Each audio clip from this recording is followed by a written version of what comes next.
everybody, and welcome back to Learn by Play here on the D&D channel with Encounter Roleplay. My name is Will, I'm a D&D sex icon, and I'm back today with the full cast and crew of Learn by Play for yet another episode where we both learn and play Dungeons and Dragons. You see what we did there? It's very clever, if I do say so myself, and I do. But let's go around the full cast, let's figure out who we are and who we're playing today. Let's start with Tool Squall. Squall, how you doing, my friend? Hey, I am doing great. It's been a rainy day here in Florida, but summer is here, that's for sure. And I am ready to play some Learn by Play. We are back in Waterdeep now with a whole new quest and things to do. I am super excited. I will be playing Miguel again, who is our Aasimar warlock, celestial warlock healer of the group, who just a couple sessions ago got his wings. So that is cool. He is a colorful gent, and we'll be seeing lots more of him this time. So, see ya. Great stuff. We also have Sid back with us tonight. Sid, how you doing?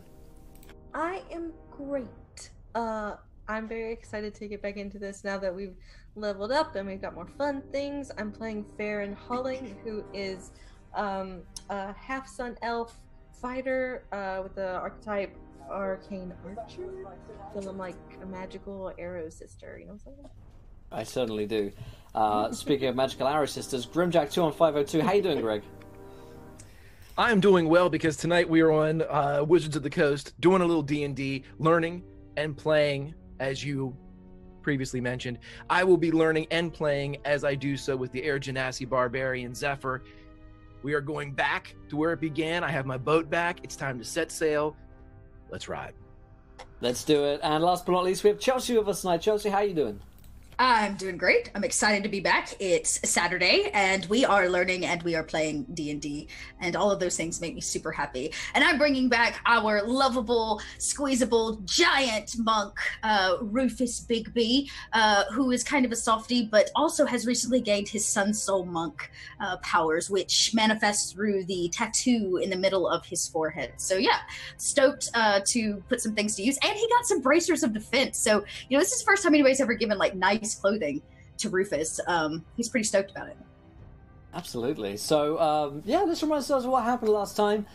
Just before I do remind you guys that Learn by Play, we both learn and play Dungeons and Dragons solo. We take moments aside where I help you guys with world building tips and DM tips and all that good stuff. But the actual play itself, the party are searching out and hunting for Asuraks, various phylacteries. Last week they managed to destroy one and get out of the dark, horrible place, so in the Dark Arcanum, returning to the city of Avalon with their friend, High Mage Esmeralda, and one child down after they had defeated one of the phylacteries, which was actually one of the kids that they had saved from the College of Neverwinter, but it turns out he was actually a simulacrum of Asarak from when he was a kid. He'd been hanging around the Forgotten Realms just doing kid stuff.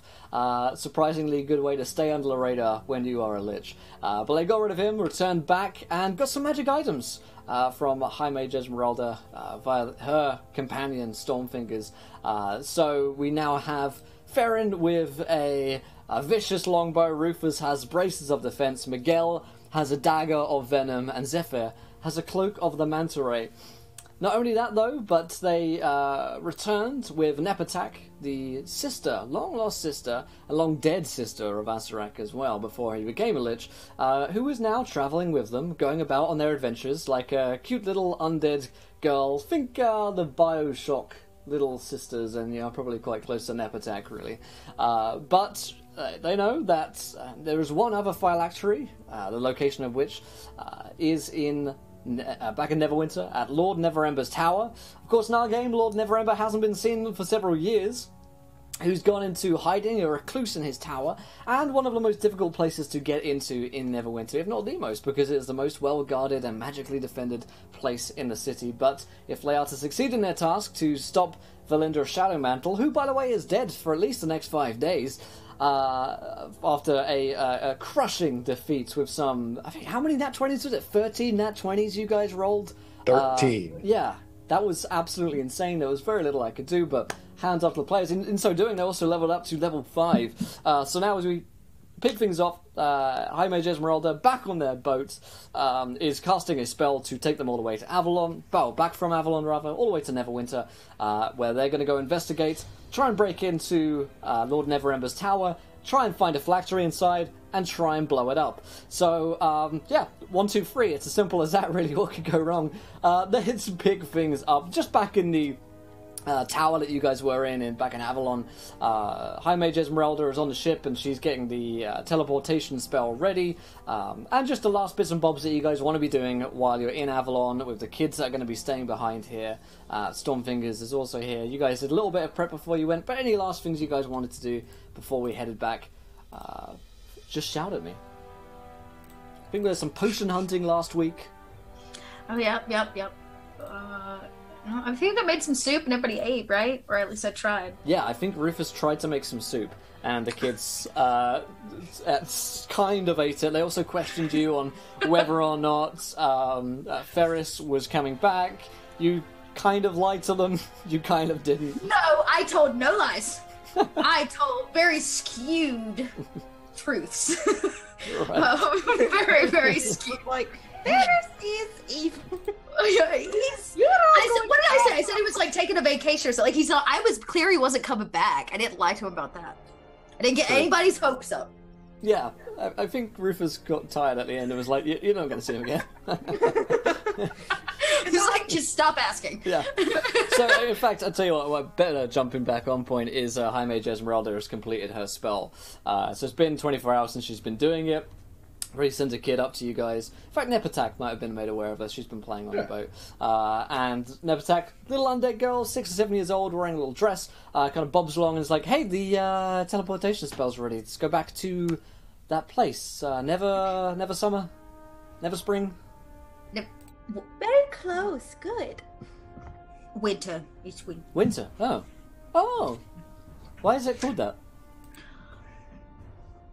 Well, it is never winter there. She gives you a blank look. Really? That is my understanding, yes.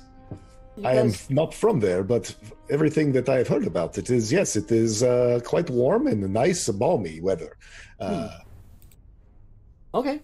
Do they mind undead people there? Well, we might need to do something to have you not stand out quite so much. Yeah, some color in your face, little rouge or something. Miguel, can you do your magic-y poof thing where you make people look nicer? Unfortunately, that only works on me. That is not something I can cast on someone else. Nepertak, by any Hey. chance, do you have any magic? Nope. Not really. I mean, I can read people's minds. Ah, But not real magic, That no. is handy. I will have to take you out with me one evening. Will, didn't you say she was like a grayish blue, like her skin color? Yeah, she's like super pale, kind of grey. She's to the point of rot where she looks like she's probably gone fairly... as a baby. Yeah, You can be my daughter. We'll spend the time putting on little swirls. You walk with me. Oh, okay. Well, Well, this is just precious. sure, I can do that, I guess. What should I do? We'll work on it on the boat. Okay. I have my ceremonial paints. I can do swirls like with the best of them. That's nice. I figured. Peacock. Yeah, go ahead. Swirls from the peak. I'll let you take care of the eyeliner there, pirate, though. You seem to be quite good at that. You have to be. Keeps out the sun. Thick on Right. the bottom. So there we go. Problem solved. Little undead girl is now my daughter. She smiles. Very good. All right, well, let's go to the ship then. Lead the way, Heading our over young first mate. Yeah, as you head over to the ship, there's no real hands like running around on deck or anything like that, but you wouldn't expect it to be at this point. You do see Esmeralda coming up very sweaty after having cast her teleportation spell over the past 24 hours. She's like taking in water and food right now. She's got her magical teacups and magical pots and stuff like that flying all around her, creating tea and soup. She's like, right, well, it's it's all ready for you down there. You ready to go? I believe so. Thank you for all of your hospitality, and I assume you can hold down the fort here. Yes. I'll try my best. I'll also try my best to stay in contact with you while you're in Neverwinter. I imagine getting into the tower won't be easy, but if there's anyone that can do it, it's you four. 5. Neptech smiles. Any tips for sneaking in? So that's the back door, or a map or blueprint or something. I don't have maps here, but in my library, you visited there before. I have a private room there. I keep many charts, blueprints, and maps around there. I'm sure you could find them. As long as you can get inside, they only let me in, but you're sneaky enough, I'm sure. Rather sneaky for a man your size. Write a note or something that says, I'm High Mage Esmeralda, and I said these people can come in, I give them permission, and maybe not make us sneak in. Oh, yeah, I suppose I could if... Like a permission slip, and you could even sign it magically. Now that's not a bad idea. Don't we have Pontimus Maximus to deal with? He's probably still guarding the tower, yes? Ooh. I would imagine he's still guarding the College of Mages, but my library is elsewhere in the city. You'll be okay. Just keep out of the way of the college for now. I'm not sure what's going on there, if anything at all, but indeed, it would be best to stay away. Also, you may have murdered his child. Or... I'm not sure if that was his child, but either way, best to stay away from the wardens for now. All right.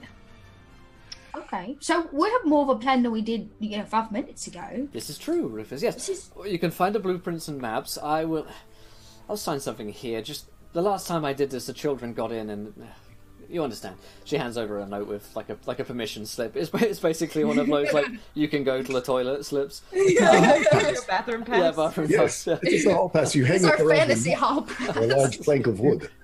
At the top, it says from the desk of Archmage Esmeralda. Esmeralda. That's right. Yeah. My teachers used to make us carry like a plank of wood, and we would carry it like this. Yeah. Wow, that's intense. You were coming back for the bathroom. Wow, that's intense. Well, Esmeralda says Georgia. you can Georgia, man. You can get in there. I'm not entirely sure if you have any other contacts in the city. It might be best to ask them. I know that the guards are privately hired from there, so it's possibly an angle there. But as far as back doors or anything like that, no, I can't think of anything of the like. There are wards up as well, so I can't just teleport you inside, else I would. Okay. Well, that's okay. We know people in the city, right? Yes. And if you need to get in contact with me, Mutt is the best way to do so. Of course. Okay. Well, are we ready? I'm ready. Well, go when you want. I'm going to get some food. Nothing really.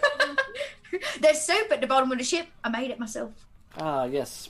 It's a very good batch. Bottom of the ship soup is always interesting. It's a specialty. How long has it been stewing down there for? About 24 hours. Oh, good. It's reached that peak point then. Peak point of like lukewarm. Ah, delightful. Well, and Maybe Rufus I feel off.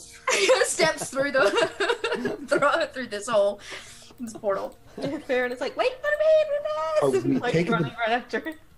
So is the boat coming with us? You believe it will, yeah. Yes, okay. Yeah. I guess we're off. Pirates. I will leave you to hoist the sails. I don't know. he and Miguel passes through. Yep. So this is taking us just down to the boat, right? Now we get on the boat, and it's supposed to just disappear, not be there anymore, or whatever.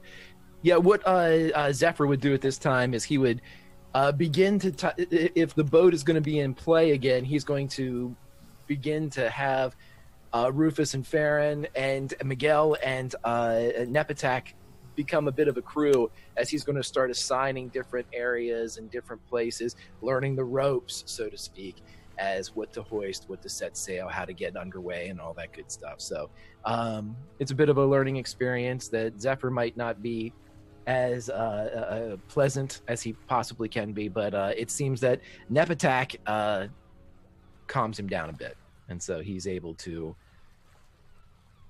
It looks like the Tempest Beloved got a granddaughter, so he's treating her as such, as they set it. Yeah, she is more than happy. She loves being on the boat and playing pirates and all that good stuff. So as you head onto the boat, down below there is the gateway which leads into more of a portcullis teleportation site, which will lead you through to Neverwinter and take the boat with you. As you guys step through, you feel the rush of cold magic, and after a brief moment, you will hear and smell the familiar sights and smells of the docks of Neverwinter. It is as though the Tempest Beloved never left its original harbour from when he left on the port, escaping from the wardens before. Instead, the salty smell of the sea and the sounds of workers going to and fro from work on the boats is all around you. In fact, you're not even that far from the bar, the infamous bar, where the group of you got into a little bit of a situation a couple of days ago now with Zarin the pirate. So you're around that sort of area once again. The ship is in its normal place in the dock, except at this time you're not returning with 93 kids. Back in Neverwinter. Well, this is convenient, is it not? It is Where very shall we nice. head to Mutt's place? About what time of day is it, Will? At this time it's about midday.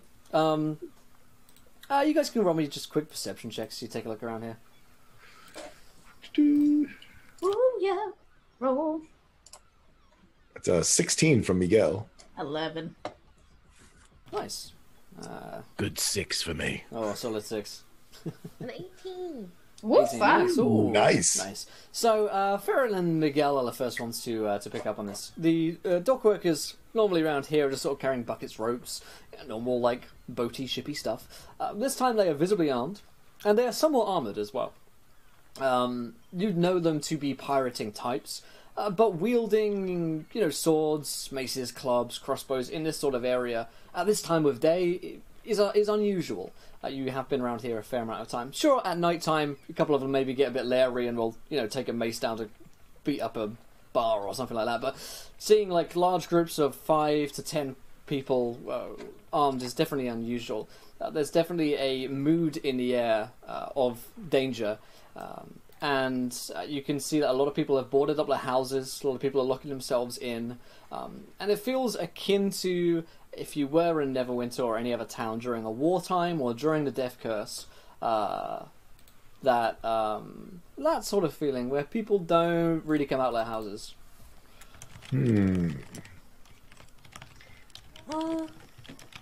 Did something happen while we were gone that was worse than what happened to us? I'm hoping that we're not what happened while we were gone. Well, we haven't done anything. Is there something I should be in on? Rufus. And Farron puts her hand on his wrist and she's like, I think maybe they're finally coming for us, Rufus. Rufus goes, you think they're coming for us? We didn't do nothing. I didn't do nothing. After the circus, the killing, the contract. This is it. This is it. Yeah, Rufus looks over at Zephyr and Miguel and goes, do you think that's it? They're coming for us. It must be. Remind me again what we came Worst back crime with. that's ever happened to this entire realm. I just look at Zephyr. It's like, would you like to handle it this time, or would you like me to? Sure, I'll handle it. Yes, this is absolutely for what happened to Perkis. They are coming for you. I don't want Oh God, Rufus! Miguel just looks at Zephyr and shakes Please his don't head. cry. You're gonna make me cry. And then when I start crying, I can't stop. Only a hot cup of tea will dry my tears. We're never gonna have a hot cup of teas in prison. The panic ensues as it continues. Rufus takes a few deep breaths and tries to center himself, and he says, I just need to know if we're going to do this, and you're telling me all these people out here are armored. Look at them. They've got more swords than An army? What are we supposed to do? How are we supposed to get from one side of the city to another? We always making problems and bumping into people and selling drugs in alleyways. We should probably stop doing all these things. It's all catching up with you guys now. We told you that you should not, you're not supposed to look at the bad people, or else it all rubs off. And see, this is where it leads you. A life of crime, on the run. From the law. I am not a bad people. You were contract killers when we met you. Yes. Not As so. a matter of fact, you were contract killers. That's Different. That is different.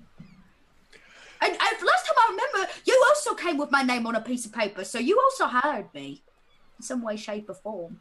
Yes, and I did not hire you to murder someone. Well, it was an accident. I think we're walking through a bit of a gray area here, so why don't we It's true. just... Speaking of walking, Maybe we should keep moving so we don't get arrested, since these people are definitely here for us. so we needs to be incognito and try to, slip under the radar this time with these here pirates. Will, what Zephyr will do at this time is he would have taken whatever preparation time that they had to make sure that the swirls, at least on her face and exposed arms, that would match his Genasi heritage, Sure. would mimic, for Nepatak, and then he would have taken his old cloak and kind of cut it off so it is long to go down to her ankles, and she could pull up the hood and be as hidden as possible, and he would in turn mirror that look by pulling up the hood of his Cloak of the Manta Ray, and so if anybody would approach, he could you would down. you would probably have to be another Air Genasi and really looking to know that Nepatak wasn't an Air Genasi. So Okay. Looks pretty damn convincing. Where do you guys want to go? but perhaps we should go and talk to, just lost his name, Sergeant Taskar. He might be able to tell us what is happening here in town that has happened. Hopefully he has remained safe and has laid low himself, and not people still think he is dead and a victim of the Zephyrim. This sounds like a good plan. Mutt has always, kept us safe and whatnot. Well, Flash cut to all of the scenarios where you go and find Yes. Well, Mutt trading drugs in an alleyway. Yeah, Mutt trading drugs. Mutt and you guys always getting eaten by spiders. Mutt and you guys getting blown up with the wardens. Mutt and There's our montage for today. I think if nothing else, we can depend that Mutt will tell us everything that he knows. Without any... Mutt doesn't even want to be friends with us anymore. That's also true. We're kind of troublemakers in the truest definition of the word. So you is and he. I have entirely different definitions of the word of troublemaker, my friend. My large, impressive friend. Oh. Well, what does that mean to you? Because I feel like selling drugs and, contract killing qualifies as trouble. We will spend the night out one night, and I will show you trouble. You've been a very naughty man, haven't you? Contract killing again, haven't you? Was an accident. Oh, dear me. Let us head back to Mutt and see how our good friend is. Beautiful. You head back to Mutt's Tavern, and it doesn't take you long to get over there, and you're just away from the docks. He's not too far away, though. And once again, as you enter into the tavern, you will notice that there are a wide variety of people that enter into this tavern. There's all sorts of folks around here, because as you all know, that Mutt welcomes absolutely everybody into his tavern. Indeed, Mutt is there today. Still somewhat wounded from your last encounter, still wearing bandages and the like. He wears an eye patch, so you're fairly certain that Mutt's never received an eye injury. And he is just serving people at the bar. You will actually recognize Sergeant Tasker himself is also in the vicinity.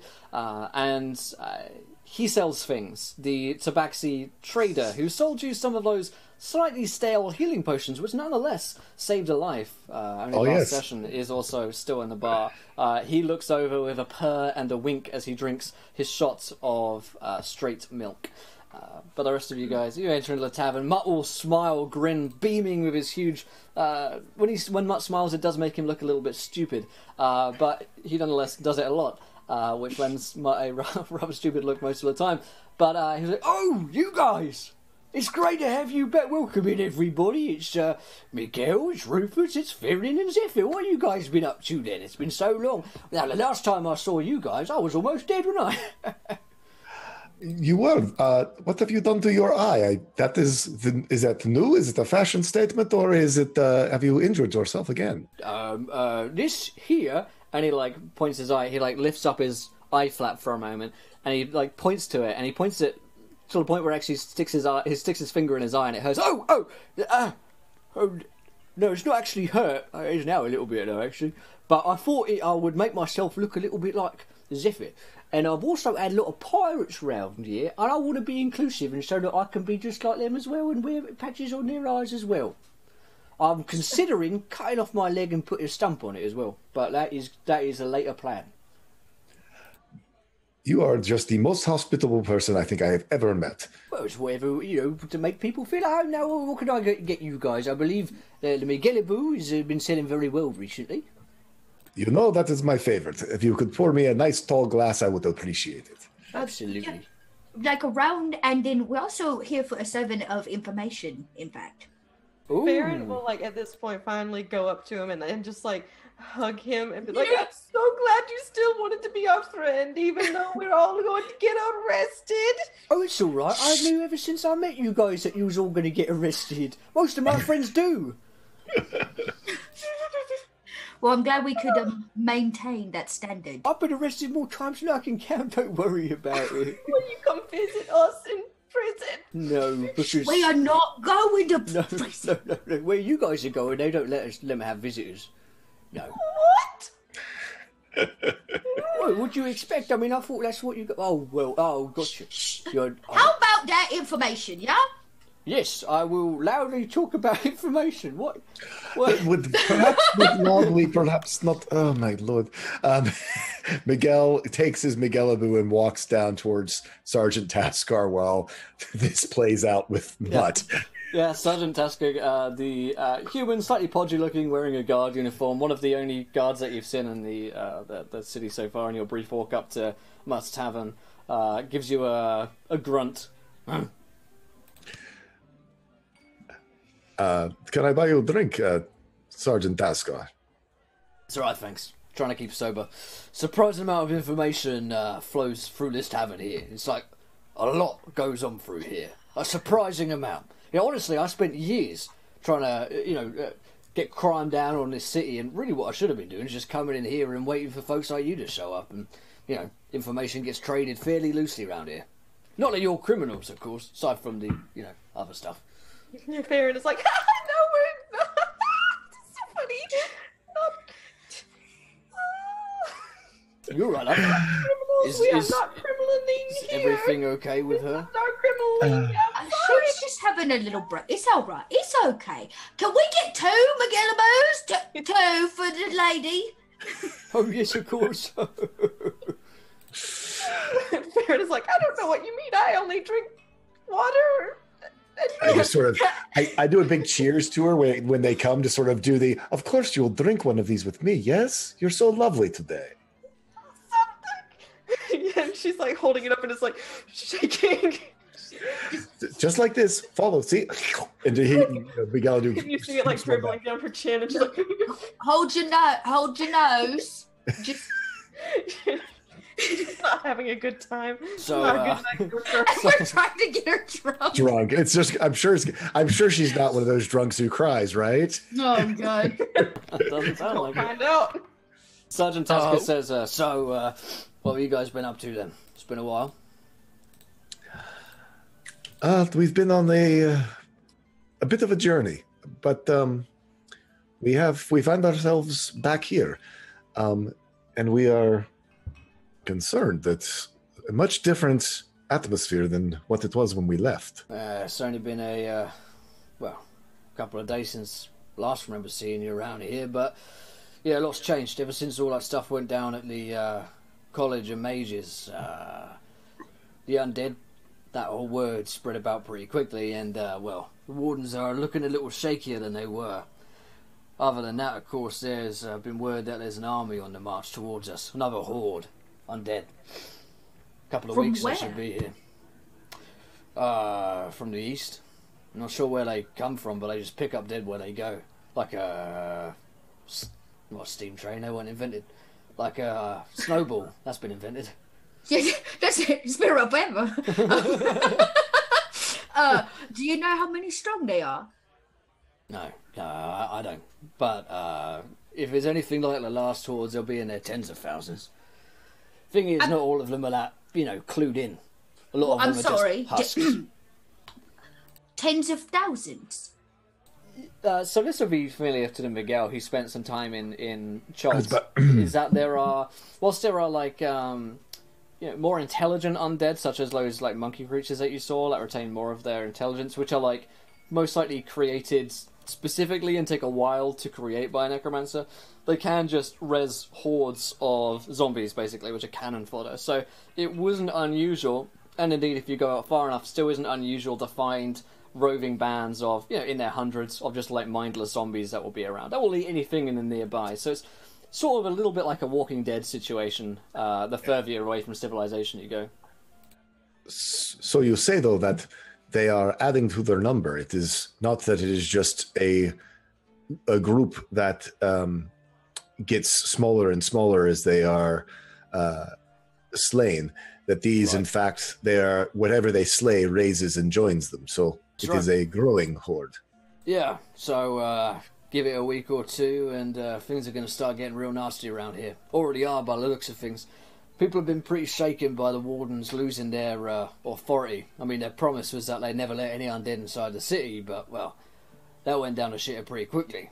So, more and more gangs around in the area. The pirates on the docks, you might have seen those on your way up, starting to arm themselves. Zentarim as well. A lot of gangs around here. Oh, so they're not doing that because me and Rufus, a long time ago, we got that contract and we started to... I don't think it's about you guys unless... No, I don't think it's about you guys at all. Well, can we get another round? Oh, yes, of course. Celebratory round. Yeah. What? We're not going to prison. So, you're telling me... Here's to another day.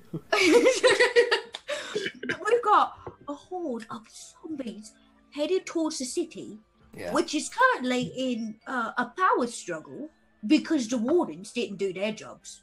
And so now everybody else is raising swords, and they're going to, take over these gangs? What are they raising arms for? I think they just want to protect themselves and their areas more so than fight against the Wardens. I mean, everyone's just scared. And when the gangs get scared, what they do is they put on shows of force and power. So everyone's arming themselves. The Wardens, they've got more to worry about than everyone else. So when they're looking outwards, more stuff goes on inwards. Inward, yes. It is, you have factions that begin to protect their strongholds, and unfortunately, in a city as crowded as this, there will be friction at the edges. Yeah, it happened last time, so in the end it might be a good thing, more people being armed, especially if the Wardens aren't quite as cracked up as they used to be. We were not around to see the outcome of what happened at the College of Mages. What was the Wardens were defeated, or just the fact that the undead made it in at all was the problem? Is Maximus Pontimus still... He's alive. Marcus Pontimus, sorry. He's just alive. Just about. But whoever that was in there, whatever broke inside, messed him up pretty good. He's been in the temples ever since. No one's seen sight nor sound of him. The story goes that he fled, which doesn't go well for the Wardens. No, it does Whether not. or not that's true, I don't know. Doesn't really matter much now anyway. That's what everyone thinks. So, I got a question. All these factions that are beginning to form, do these factions have somebody that they all maybe trust? That they like? No one trusts anyone, Rufus. Not anymore. That's the problem. We used to have someone to trust, the Wardens, even if they weren't the best. didn't like magic users, but now no one likes magic users, no one likes the wardens. We don't have a Lord Neverember anymore. So, normally, back in the day, Neverember would be the one we'd look to, but it's gone missing for years. Seems like a coward as well, so the people were left a little bit leaderless, as it were. Has anyone... Will... Go ahead. No, I was just going to say, Will, at this point, at the end of the bar, away from this conversation, Zephyr is going to pull Nepatak up and kind of set her on one of the stools, and he's going to lean close until both of their hoods are in to each other, and he's going to say, "How do you like your... Is this your first time in a bar, my dear?" Yeah, a lot of minds around. Exactly what I was thinking. Would you be a dear, and if anybody is thinking about us that is not talking to us, could you point them out for me? And then if anyone is thinking or knows anything about a Lord Neverember, let me know about them as well. Okay. The others. Rufus is thinking really loud about soup. It's kind of drowning everything out. Do not read Rufus. Oh, they're now thinking about they're going to get arrested. Okay. Okay. Anybody else. Not us. Anybody else. Oh, that cat over there. And she kind of like points towards He Sells Things. He's thinking about you guys. Thought. What's he thinking? Right now he's thinking how he can get your money because he knows something. Oh, also Mutt is thinking about you guys. He misses you a lot. He's thinking about Rufus a lot. That's lovely. He sells things. What information does he know? I'll pay him for it, but I want to make sure I'm getting the truth. I don't know. I have to go up there and get it out of him. It was a lot easier back in the Dark Arcanum. When you step through the sealed door, that was kind of my place. Out here, kind of messy. Would you know if he was telling the truth, if you were close enough? Well, then come along, my dear. And Zephyr will take the hand of his pseudo-daughter and walk over to He Sells Things. Ah, hello, my friend. Welcome back. What is it that I can do for you today? He Sells Things has many things to sell. What's the deal of the day? He sells things.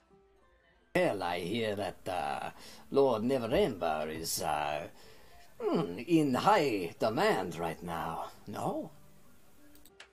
I don't know. I have newly arrived back in town. You tell me.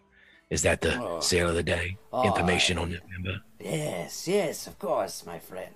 He Sells Things was happy to help you with anything he can, so... And he boops you on the nose with his tail.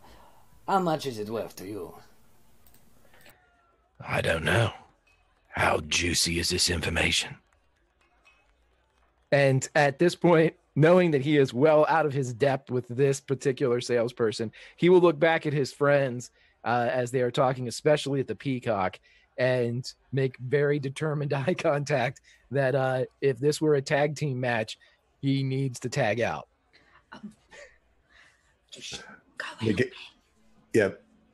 Miguel has that uncanny sense of when eyes are upon him. He flexes a little bit, wondering who's looking at him, and then realizes that it's just the pirate. And he goes, "Oh, I think Zephyr might need my help. Perhaps we can continue our conversation, Sergeant Tascar." And I sort of saunter, in fact, over to my good friend. He Sells Things.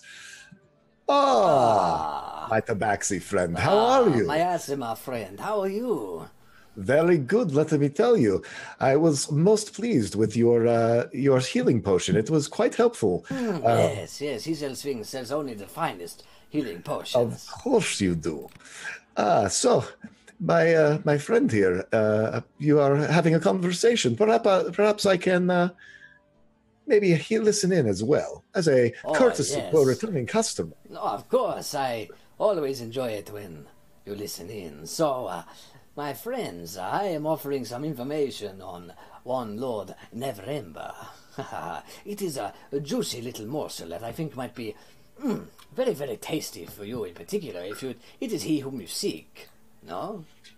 Well, you are well informed indeed. And I sort of reach out and give him sort of a scritch underneath of the ear. Your ears are better than anyone's in town, I hear, for hearing all of the finer details of information. So Oh, yes. you tell me, is this perhaps his whereabouts, or how we could find our good friend? Oh, no, And no. I take out a gold coin and have it start to flip across my knuckles in front of him, sort of thinking, kind of catching his eye, almost like, the equivalent of a fantasy laser pointer. He kind of grins and says, "Oh no, where Never Ember is, we all know, but what exactly he's been up to? Maybe he sells such a thing." Ah, now that is interesting indeed. And as the gold coin flips across his knuckles, it changes, and now you see that it's a platinum coin going across. Oh. So, is this, in fact, something that we should discuss in private, or are you willing to share it here? Oh, I think it is best that we do things here. Last time, it got a little bit intense. I think I would like some witnesses. I understand. It's always nice to have people to watch you when you're at your best. Quite. So, maybe he sells things can help you out a little. So, listen. Who does not like a taste? So I flip him the platinum, and we'll see if your information is worth proceeding. We'll see how you do in your warm up, so to speak. He sells things knows this much. The Lord Neverember, or at least someone from inside the tower, has been ordering books from the library, but not just a normal order. No. This is a purchase lots and lots of gold for these books. Books on demonology. And they go back all the way to the tower, where they are taken inside by the guards. Presumably they are read because they are never returned. So, he sells things, thinks this. Perhaps inside there is someone, maybe Neverember, maybe someone else, who has been doing a lot of studying on demons. Now that is interesting indeed. Demons and undead. Quite a mix. Perhaps, and I take out, this time I just take out a silver coin across the back of my knuckles. Perhaps he sells things, knows of someone at the library that we could speak to about what exact books were taken. Quite. Well, it just so happens that he sells things, has a cousin. He reads things. Isn't that interesting? It keeps it simple. Yes. But sometimes it's actually quite confusing. But we all know. Your family reunions must really take. We really get into one thing. Perhaps sometime I could meet another one of your family who does other things. I give him a smile. We don't talk about he does other things. Ah. Oh. I definitely think I would like to meet this he does other things. It is a family shame. He's the black cat of the family. It's gonna be fast. Okay, so Miguel. So I throw him the silver coin as well. I also would be very interested in other healing potions you might have. We have come into a little bit of coin, and perhaps I know before we were at shoestrings, but perhaps something a bit stronger. If not now, perhaps we could come back and get it later. Yes. For a returning customer, of course. He sells things, has sold many things today, including some of my last potions. But come back tomorrow and I will have a new stock. Very nice. I look forward to that meeting again.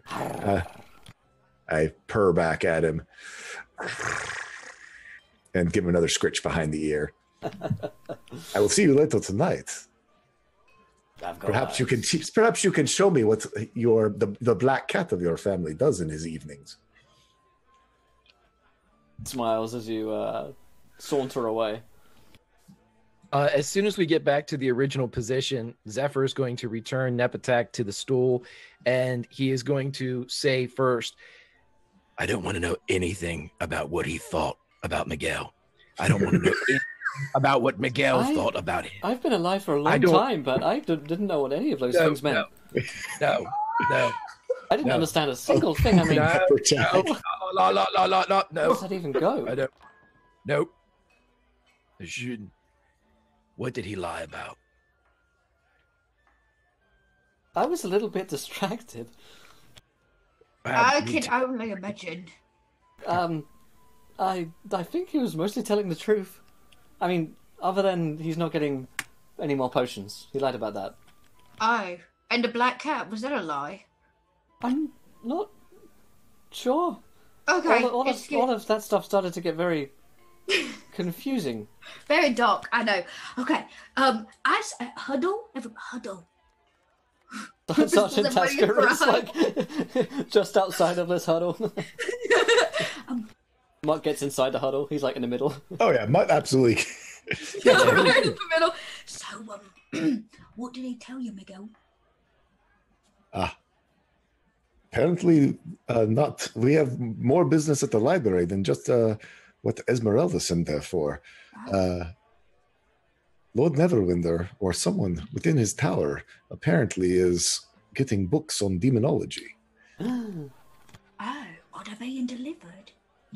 They are. That's bad stuff. No, but this could be great. This could be good for us. We could, in fact, pose as the delivery folk. Deliver them to their final destination. I bet there's another shipment. We got to go hit the library. Oh, yes. Also, while I'm here, can I go play with the little girl? Because I really want to run around. Nepatak is off with him, like, they start to run around the tavern. Like, Mutt starts, like, barreling over his own customers and sliding down the handrails. Yeah, exactly. Well, we have a babysitter.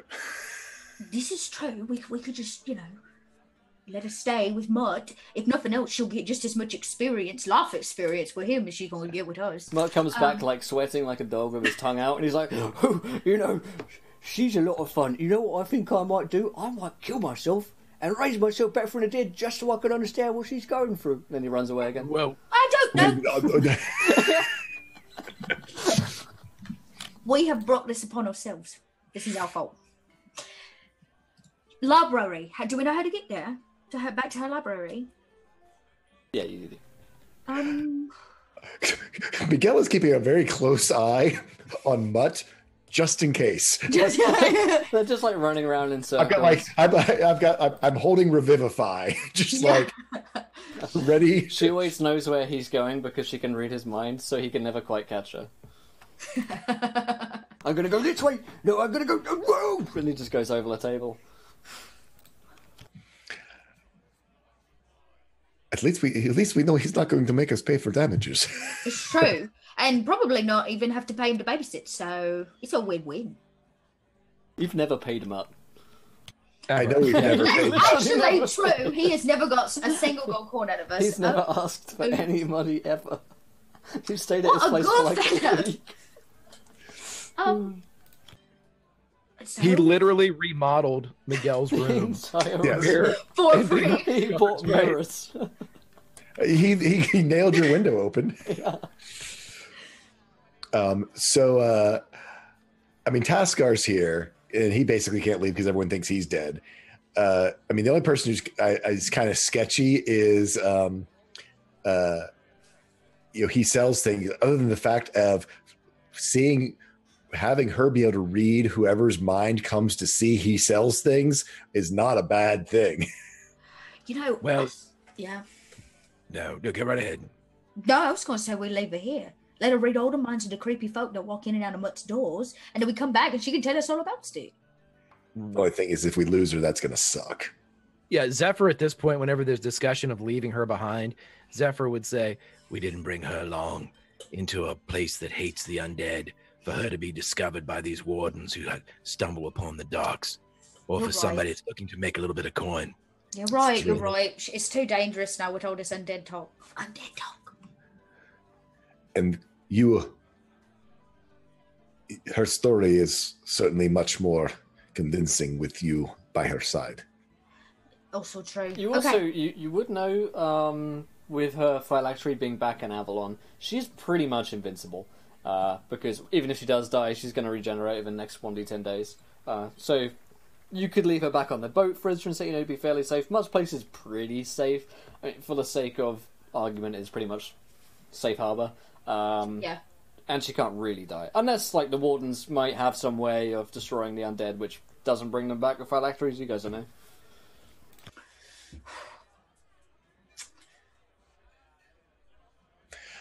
If you wants to bring her, I have no problem with that. She reads people's mind, for Pete's sake. That is true. She has already been a great asset. Well, let's ask her. Yes. That's right. She's got the reality is she is in as little or as much danger by herself here or coming with us. It's true. She's older than all of us put together, so. That is true as well. Mutt's broken his fourth table when he finally stops running after her because he's out of breath and she never tires. he's like on the floor between 4 split tables, just like panting. And she kind of comes over. That was fun. Mutt's going to die if we leave her here. Yes, he did threaten that. I would not be around to bring him back. He did threaten that. We should get moving while it's still daylight. I don't know, do libraries close? Well, it doesn't really matter. We're going to sneak around and stuff. What I'm saying is we don't got to, right? We need to find... Did he tell you who's selling these here books? Well, we have an inn. His cousin, he reads things, works at the library. Another taxi. Yes. Oh, don't you worry. I can take care of them. You can't trust a cat. Oh, just not make those generalizations. Do you trust that cat? Try to kill you already, Mikhail. I would tell you that you cannot judge a book by its cover. Well, you can Look at judge a Mutt. cat by how much it tries to kill you. Hello. That cat has not tried to kill you. cat don't say my name. alleyway. Told me the potion that saved your life. Mutt comes up. Did someone say my name? See, Mutt? Most people think of what you would think if you saw Mutt on the street. Think of what we all thought when we saw Mutt in the alley selling drugs. We thought he was a horrible person, but we know he is wonderful. So, That's true. we should not Hey, just don't assume think that he about reads things. Might be very educated, a wonderful, wonderful person. Maybe a I good could be. conversation. I could be educated. I could go back to school. Yes, you could. You can do anything you want, Mutt. It's true. He grins. So, you guys staying for the night? I've got rooms for you all. I keep them on retainer just in case you come back. Because I had a guy try to stay in the room for the mirrors, but he said it creeped him out. And the window that I nailed open, I really can't get that nail out. So pretty much no one else will stay in there. So yeah, you guys can go in if you want, or you could just leave again. That's fine with me. I'm used to it by now. I believe we will be back, hopefully, for the evening, but we have an errand to run up at the library. I'll keep your sheets ready just in case. I change them every night just in case. Oh, that's really kind. There's like a guy comes up to the bar and he's like, "Hey, can I have a room for the night?" "We haven't got no rooms, I'm afraid." And you've seen him turn back like 4 or 5 people who want to stay the night. He's definitely losing out on a lot of business. Oh my god, you guys, I can't believe we left him and he's been doing all this for us and we stayed in all these dark and nasty places when we could have stayed in I don't special got no gold. seats.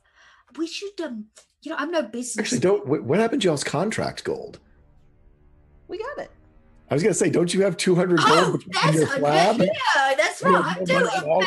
Do you have it? We put it in our You forgot all about it, just like that I did. chicken. He got hit. It just has been there so long. Mutt, I've got something, friend. I'd like to give you. It's very special. You're shaking. It's the last of the gold that and he like lifts his flap. First he lifts his robe and his flap and pulls out, I guess, bag, which is what do we say, 200? I think it was two $100 100. We've sacks of already used gold. one. I think there's one left, so 100. This is here 100 gold pieces. Oh, that's nice. What do you do with him? Well, what did I do with them? No, Well, what do I do with him? You're using them. Oh, right, yes, that's right. That's right. I'm just not very good with counting. That's why I keep I will tell you what. taxabees round, because they do my taxes. Tell you what, let us give it to Sergeant Tascar, and he maybe can, since he is staying here as well, perhaps he can help you with your finances and running the bar. Yeah, my cousin Mickey always used to send me money as well, but I never really knows what to do with it, so I just keep it here. And he opens up a floorboard, and there's a hoard of 10,000 gold down there. I just put it here, really. Where do you get your alcohol from? Oh, all sorts. It also turns up. I'm not going to ask any more questions. However, Insight here that maybe we should not be getting. I feel I'll put it in the pile for now, and then I'll figure out what to do with it next year. And he just puts it in the pile and puts the floorboard back in beneath the bar. Anything else, you guys? Miguel just looks at me and goes, "You are so much more than you seem, my friend, but I just do not quite understand what it is yet. You and I are going to get very drunk one night, and you are going to tell me about your entire life. Your entire life, because there is something greater than yourself that is watching out for you, and I think I need to know what that is." My mum says I was kissed by an angel, but it was actually just a seal what licked me when I was a baby. that sounds reasonable. When there's a break in the conversation, Zephyr looks down at Nepatak and says, Don't tell me nothing about what you just read Oh my about god, his life. that was scarring. No, just nothing. It's like a blank space. It's like a hole. It's void. It's full of stars. He's just looking to Mutt's backstory, and it's just It's like that stars. episode of Friends where they read all their minds, and Joey's is just like.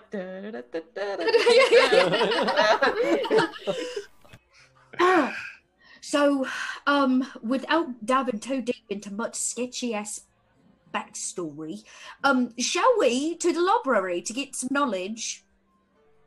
Yes, I think that is our next stop for sure. I'll tag along. Oh, yes. of Great, course. thank you. I think he's going to run out of tables otherwise.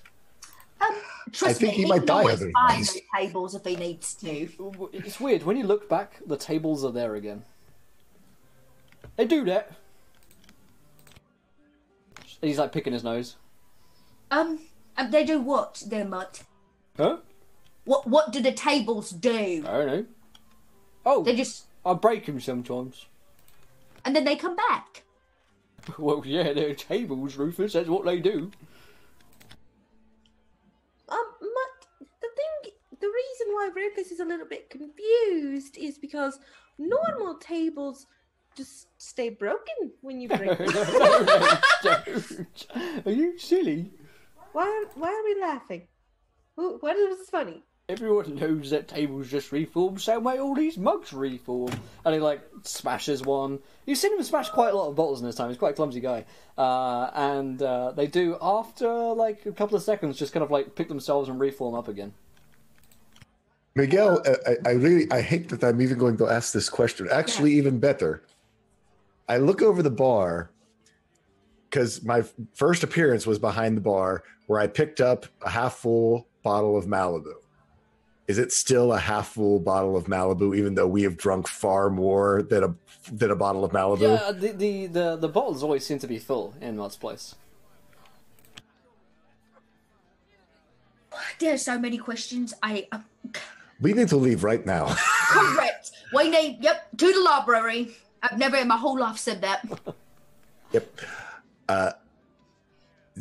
Yeah, I follow Rufus, and and I'm just Miguel's mind is wheeling. I'm gonna say we're all dump stat ends. Sure. as soon as we leave, Zephyr is going to take a minute and drag his fingernail along the door frame, the exterior of the door frame, and wait to see if it closes. Like, he's going to rut the wood. Yeah. Does it do that? Yeah, after about a minute, it reforms. Okay, he's going to walk a foot down the street, and he's going to take his nail and run it along the cobblestones until he gets to a point where it doesn't do that. Only the actual tavern itself seems to do that. The exterior, like the road outside of it, doesn't seem to do that. Do you It's guys just- think that Mutt's Tavern is heaven, and when we're there, we're dead? That's what I think. Yes. That's a good theory. Well, no, I mean, I'm dead.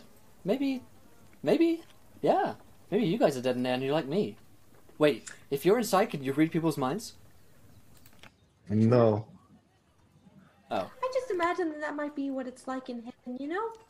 You get to buy pretty things from nice cats, and alcohol is never gone. Oh. I like that. You're starting to think like a pirate. There you go. Look at that. I think we could start the new religion on that one. This is fair and drunk. Yeah. This is what happens.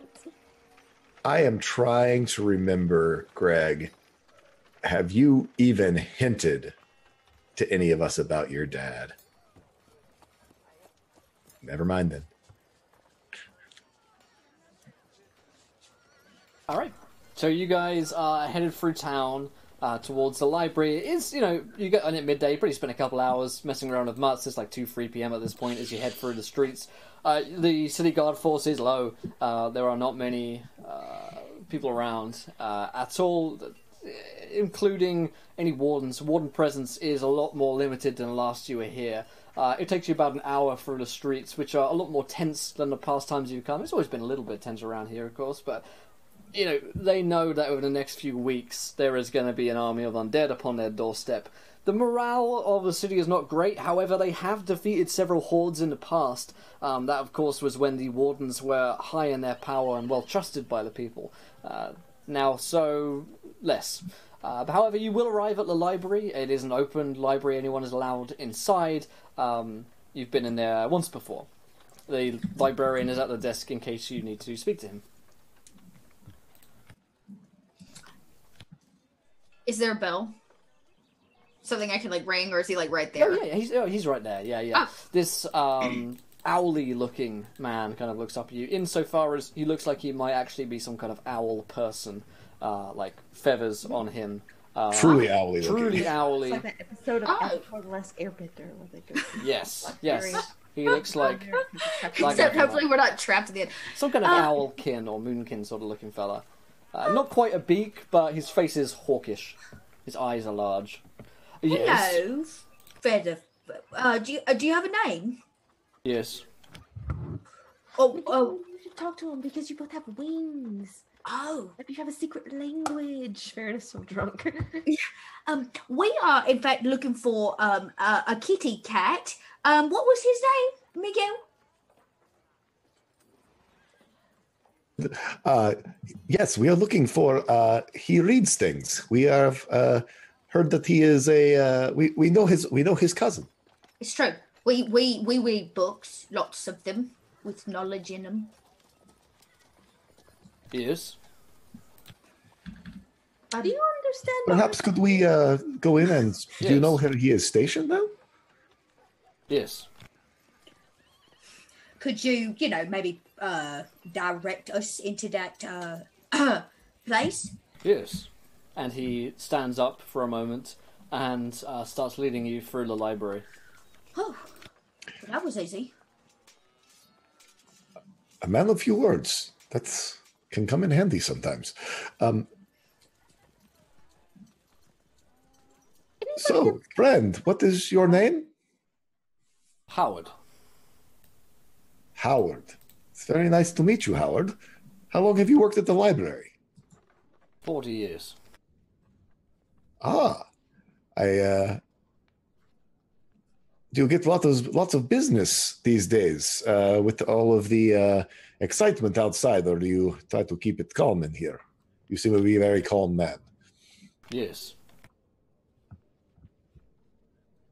and just a well of information. So, are you concerned about this horde of undead that is approaching the city? Yes. And these books, how will you protect them? Are there wards on the library of any sort? Yes.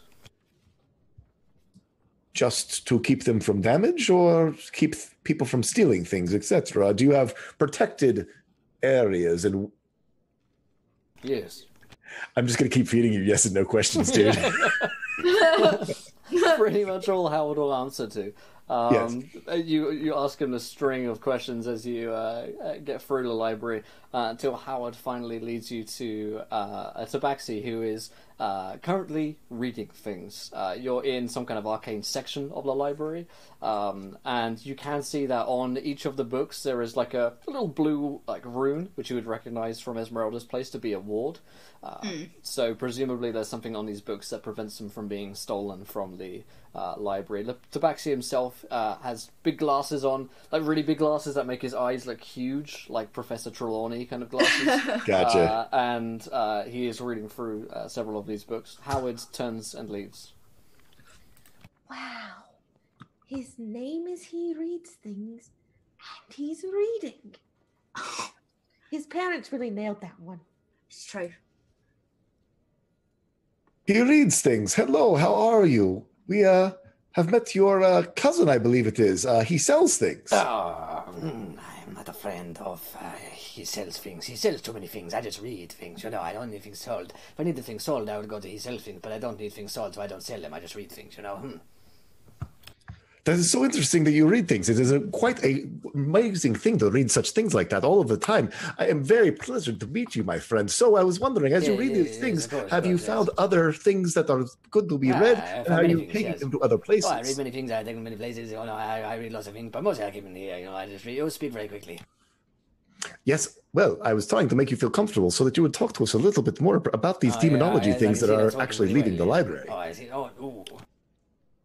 You catch him for a moment there. I don't know what he's talking about. Now I see. So, about these books that you are reading here, what are they about? Oh, these books, a lot of things, a lot of books. These ones are. These books got a lot of spells, magic, things in that.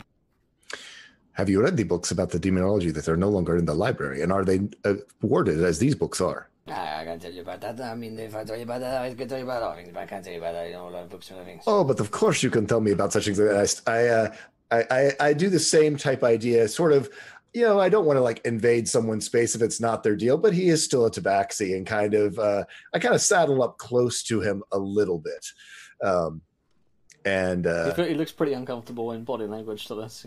Okay, so once I see it, once I read that, Miguel's all about reading people. So I'm from Mazteca. I have much information about my homeland that you might not be familiar with, and I'd be happy to talk to you about, or perhaps give you books from my homeland as well. What kind of books are you talking about here? I like to read a lot of books. What kind of books? Books all about Mazteca, about the great Kotal Khan and our celestial heritage that we have there. You got any demons in there? We do not have demons. We have many celestial beings, including a Kotal, who is, in fact, where my lineage comes from, and I pop out the Asimar wings. He looks at them with his big kind of glasses, and his eyes sort of go wide for a second, and then they jump back down to the book as though he's reading something that was really engrossing. Nah, I mean, I'm mostly interested in demons. You guys like them? You're drunken state. It's like, ooh, Miguel! We're in a hype squad. That's slightly opposite of demons. I don't read bad non-demons. I only read bad demons. I don't read bad non-demons like angels and stuff like that. I'm not interested. While this is going on, Rufus makes eyes at Zephyr to nudge the child to begin reading his mind. Oh yeah. Yeah. Waiting for a break. There's just so much. It's just like a waterfall of thoughts, and mostly about demons. Look for a name. We're gonna ask a question in a moment, and I want you to just look for a name. Zephyr turns and he leans over whereas Miguel was taking the approach of a friend or perhaps something more and saddling up next to, he reads things with in his body language shied away from it. Zephyr plants his hands and leans his athletic frame over and allows the lightning to go back between his eyes as he says, My friend, we are not here to talk fast. We are not here to read things. We would like to know who is ordering the books from the tower, and we would like to make the next delivery. Oh, I mean, I know a lot of people buy a lot of books. You know, I just read books. I don't sell books. That's my cousin. He sells books. And I'm not asking for that. Who is ordering the books, and can we deliver the next one? I mean, who are you guys? I don't even know who you guys are. Do you even read books? I didn't know like he's books. Zephyr slams his hand on the table. That's not the answer to the question. The question is, who is ordering the books, and can we deliver the next ones? And Farron is in the back. She's like, whoa. Rufus steps over and goes, yeah. I mean, Tries to look really menacing behind him. And Farron like stumbling up, and she's like, that's what we're talking about. You can roll me an intimidation check, Zephyr. Assistant. Do I get assisted? You can have advantage. Yes. Look at that. nice. He says, "Oh, I mean, who do you think I am? Do you think I look like he answers questions? I mean, that's a totally different guy. But I mean, maybe I can answer this question, just maybe this one, because you know you're kind of like a demon right now, and it's kind of working for me. So, okay, so here's the thing. There's a guy who buys books from me, orders the books. I just read the books and then I sell them on. I don't even sell the books. I just copy the books and I read them in my mind and I sell all the information for the books. So there's a guy. His name's Soprano. He's like sings. He's a soprano, and he's the guy that orders the books, and that's all I know. I mean, you guys can take the order of books if you want to take the order of books, but it's all in my mind, So, his name is Soprano? Isn't that what I said? Are you not listening? Not really. You talk very, very fast. You just listen slow. What? Yeah, you just listen slow. I talk fast because my brain is processing. He so much slams his information hand at the down same again. So, he reads things. Not only do you read things, but you remember them all. You copy them all down. I remember Send them things, to yeah. Soprano. That's what I said, isn't it? When's the next book go? He reads things. I don't want you to be he who used to read things when he had eyes. I don't know what you. Oh, I see what you're saying. I see what you're saying. Now you want to take my eyes. Oh, okay. That's pretty scary. I don't want that to happen. No, I couldn't read things anymore. I don't know. Actually, I could. I got spares. I couldn't read that. Okay. But nonetheless, I don't want to do that. So okay. Next book is coming tonight. Tonight. Okay. Tonight. We can do it tonight. Tonight good. Tonight good for you. Not so good. If tonight's not good, we can do tomorrow. I mean, tomorrow's good for me as well. I just call it out. Tonight's fine. Delay. Tonight's fine. Tonight. Thank you. Time? Is there time? No, time, just sometime tonight. I mean, we keep it nice and loose, Sometimes it takes a little while to meet everything, sometimes I do it real quick, Sometimes I get interrupted by, stupid people who can't even think real fast, or can't even think fast, so, I just go right through. And Rufus reaches over and just, clamps. He's so done. Clamps his mouth shut and speaks really slow. We got it the first time. We'll be back after dark. If you are not here, if the soprano is not here, I will come looking for you, and I will let this man here take your eyes from your head. You got it. You should be scared. Oh, Rufus yeah, I is a totally contract killer. Oh, yeah. He does, Oh, and he yeah. makes soup. He could use the eyes. It's really good soup. It's true. Rufus, you put eyes in your soup? Of course I do. Oh my god, Rufus, I've been eating that soup for years. Not really. Oh, so there's so Oh, much. yeah, you guys are really scary. You're totally. I know now not to worry about you guys. Oh, yeah, no, I'm not gonna miss you guys. You guys are really scary. Oh, I can tell that so much. Even though I read about demons all the time, you guys are really freaking me out here. Oh, yeah. Okay. I meet you guys tonight. You come by tonight. We saw some books. We read some books. Bada bing, bada boom. You know what I'm saying? Zephyr will pull up from the table, go over and kneel down in front of Nepatak and say, Is he going to be here tonight? He is. Don't know who else is going to turn up too, though. Is that what you're thinking? Yeah. So, This guy doesn't seem very scared of you guys. Do you think I should make him scared of us? I mean, that's what my brother used to do. But he was a very good person, so... So I'll lean the other way then. Yeah, he turned me undead and into a lich, but...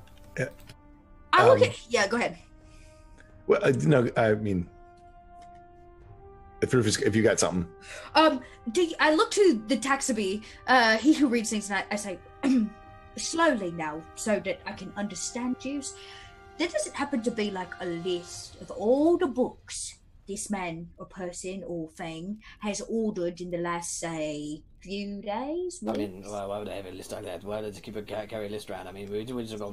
You don't keep an inventory. No, why would you keep an inventory of this kind of thing? You keep it up there. With illegal shit, why I tell you, I keep it all. I'm not an idiot. I grab him by the mouth again. I'm like, okay. So you've got between now and this evening when we get back. You think you could, maybe become a he who writes things and write it down for us? All the books that you keep it in that nice little kitty cat noggin of yours. Yeah. Which language you want it written in? I mean, I can do 12 languages, maybe 13 if I try. Yeah, just like stupid common language. Like perhaps just the books that you have given to this person, the Soprano. That's all the ones we want. Not every book that you have read. Yeah, correct. Just the books you give in common, preferably. Yeah, are you sure you can read that, little man? Was that an insult? Hey, don't be rude to me. It was kind of make fast. your eyes into soup. Don't you worry about my friends. They are a little bit on the harsh side. But you and I, we could perhaps talk and we can, come up to an arrangement of exchange of information, perhaps. You are very well read, which I very much admire, that you would have such knowledge about so many things, and especially the demons that you are speaking of. Well, yeah, I mean, I'm pretty much the guy to go to about that stuff, I know about demons. If you want a demon guy, go to a demon guy, you know what I'm saying? If you want a ghost guy, go to a ghost guy. If you want a reed guy, go to a reed guy, you know what I'm saying? And you are my demon guy, so that is very important for me. I'm very happy that I have met you to be my demon guy. So my big question that I have for you, as you said that you have read all the books that you have given to the Soprano, what demons were they in fact talking about? Hey, man, there's a lot of demons around. There's a lot of demons. You got one demon over here, you got one demon over there, you got different layers of demons, you got different types of demons, you got small demons, you got big demons, you got winged demons, you got pawn demons, you got... Yes, but what was the ones that the Soprano was interested in? Oh, all kind of demons. All of the demons? I don't know, any kind of demon. There's all devils, most all demons. Perhaps summoning demons, where they are from, the ones that have come here, the ones that control other demons? Amen. All of them. I just read books. That is very interesting. Okay, better question. So if it's about older demons, was it about summoning demons? Or getting rid of demons? Or, what is the context of all I know, these? a little bit of column B, a little bit of column B, got different columns actually, a little bit of column C as well, a little bit of column D, less so column E, but more so F and A, B, C, D, He's an equal opportunity demon studier. That's right. I mean, if you want to summon a demon, you got to know how to get rid of the demon. I mean, that's just basic stuff. If you want to get rid of a demon, you also got to know how to summon a demon in the first place. So let's be honest here. You got to know everything about demons if you want to go demons. I mean, the classic thing is just learning about one thing about demons, but that's a big mistake. You got to be an idiot to do that. I mean, like when you we got it. You probably try to summon a demon before you can't even get rid of it because it's stupid. But this is clever guys like us. That's why you need a demon guy. This is why you get a demon guy. It's pretty simple. A demon guide. Okay, so all these books, these demon books that you list, will be back tonight. Right, Miguel? And I nudge you to play bad cop. I look at, yes, we'd most appreciate the list that you would be able to put it together for us, so that perhaps I could also put together some of the knowledge that I have of my homeland. So, we do have some darker elements over there at Mezteca, as long as the Celestials. So, my friend, as you have pointed out, if you want to deal with demons, you need to have a demon guy. You seem to be the best demon guy around. Is that not correct? Has anyone have more knowledge of demons than you?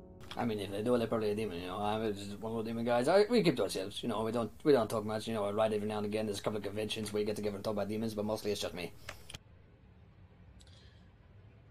So, if I had a demon that I had to get rid of, or trap, or just know more about, you are the man you're the man to go to. You're the man with the knowledge. You're the one who knows all the things because you've read it all, correct? Do I say I was a demon guy, or do I say I was a devil guy? I said I was a demon guy. Very good.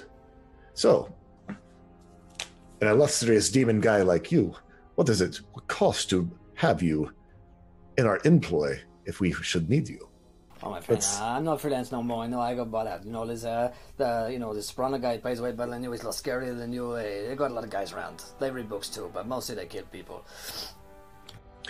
So I'm wondering. Stand by. Notes.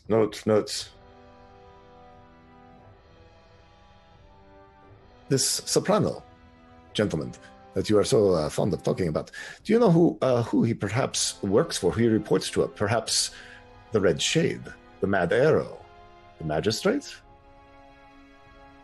Hey man, if I go talking about this, you don't think I'm gonna get my eyes cut out too? Let's be clever here. I gotta do reading. I read books. I help you out. You meet Soprano tonight, maybe. But what happens when you meet Soprano? That's your business. That's not my business. I mean, we're not in business together, so we're not my business. I'm in business with Soprano, so that's his business and your business as far as I'm concerned. You know what I'm saying? Understood. Okay. Good We will luck. see you this evening. See you right back here, okay? You let Howard see you on the way out, yeah? Very good. It was a pleasure meeting you. He reads things. When you turn around, Howard is standing there, about 20 feet away. I look to the others. Oh, he's going to sell us out. Well, I could have told you that. I told you you can't trust no kitty cat. Howard gestures with a follow me sort of arm/wing. Howard, we hear that you've been having a regular visitor in the evenings. Yes. Are you aware of the Soprano removing books from your library? Yes. And you look the other way. Yes. He's walking and talking with you guys. Yeah. Oh, I'm trying to come up with yes and no questions that I can. May I ask why? No. Oh. May I ask more politely? Please tell us why. No. Okay. Well, that's all I got. Are you getting paid? No. Have Are you you been being threatened? Yeah, sorry. Say again for me, Garg. Are you being extorted? Yes. And threatened? Yes. And this is by this Soprano. Yes. Would you like to see him dead? Yes. Ooh, so you're like scared then that he might want you dead. Yes. Or his family. Ooh, Yes. that's not good. Would Does you the like Sop- to see? He reads things dead. Yes. Oh my goodness, we're getting into some drama. You know, I Does- once... Yeah. Does a Soprano work for the Zephyrim? Yes. Does he work for the Red Shade? Yes. Is there anything we can do to help you, to protect you? No. Will you be Okay, here we've this got to evening? help him now. Yeah, will you be here this evening? Yes. We're gonna come back tonight to pick up some stuff from this here gentleman you're not so fond of. You do us a favour. If they set up a trap for us, will you let us know when we enter the front door? Yes. Then I promise you that I will make sure you and your family are safe. Alice, point you at the entrance door. He sits back Zephyr. down. Yeah, Zephyr leans over to Howard. Do they have anyone? Yes. One of yours? No. Someone you care about? Yes. You can't sell us out. If you tip us off, we'll make it look like we pushed past you. Yes. I will ask you if you had a tuna sandwich for lunch. If you say yes, there is a trap. Yes. Oh no. Okay, gang. Well, this is going well. We've been here like... We will see you Yeah. tonight, Howard. Yes. Stay strong. We'll be back, I promise. You head out of the library. Howard has not. His face has not moved an inch since you've been Oh. speaking.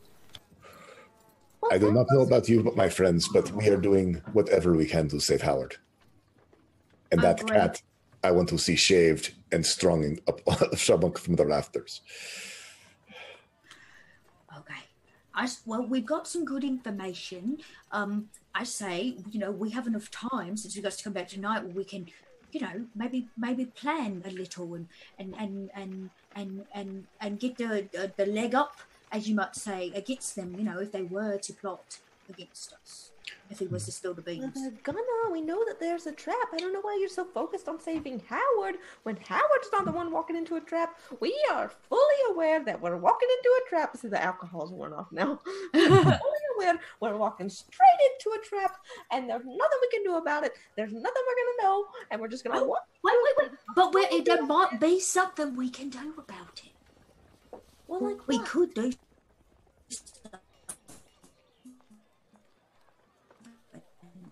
Oop, we lost you, Yeah. Chelsea. Uh-oh. Well, Someone else back up before. there's the trap. Yes, Right into it. they have hold the person. I said we would walk right. Let's put our big old brains to good use. You super smart fairy. I can think hear that you was- guys fine. Yeah, I think you're. Oh, can you? Okay, Yeah, you're yeah. just radio's just frozen. We'll let you. I'm back. Looks like you're Am I back? There you go. Okay, good. No, all I'm saying is we can get the leg up. So you don't want to. I'm just gonna mute for a second, Chelsea, and let the others play Yeah. for a second. Oh, the mute doesn't want to work either. Everyone's lagging on it. Maybe so, no. Yikes. So let's Oh, there we go. There it is. All right. Yes, well, we have no other choice. We will just have to. Knowing that the trap is there is sometimes enough to make sure that we do not have it completely spring upon us. We also have someone who can read minds, which would be helpful for sure. She has agreed that they are. Especially he reads things. This is a setup. Yeah, I reckon. Little nep attack from a cowl. I Yeah. mean, if these guys have got some kind of operation going on, I mean, they'd probably want you dead. Oh man, we gave it away. I'm trying to remember. My friends, do you remember the strange snake that was underneath the tattoo? Was it undead? I don't think we ever figured it out. We if I remember correctly, none of us could identify it.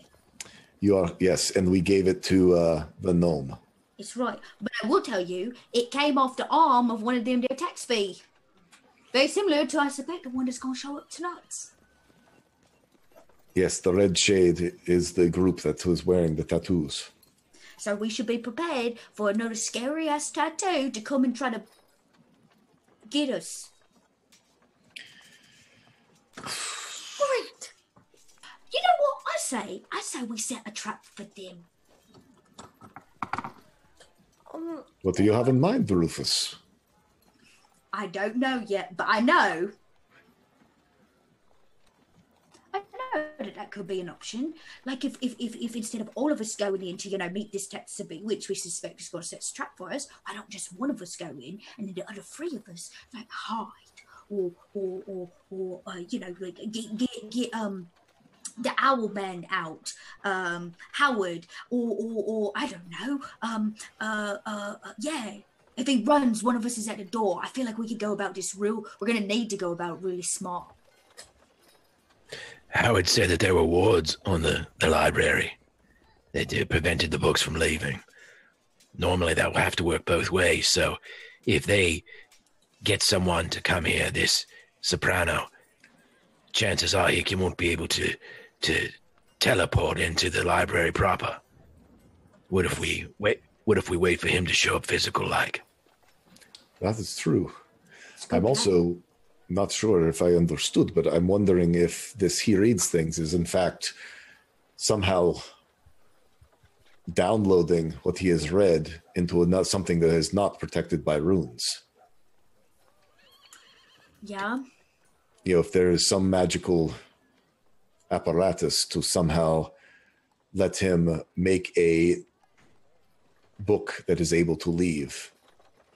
Like magically transcribing things is a thing. Yeah, So you're saying there's somebody there that gets rid of it, the ward or whatever, so it can leave the leave the library. No, I'm thinking all of the originals are still there. He reads things, reads them, and then makes an exact copy that they then leave the library with. Snaky. Yes.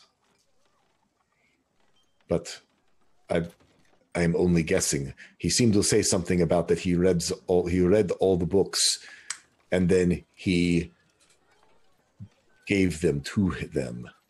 What if we don't shows up at all, and we wait for the other one to go pick up the books and actually leave, and we follows it? Well, we know where they're going. We just have to go to the Tower of Neverember.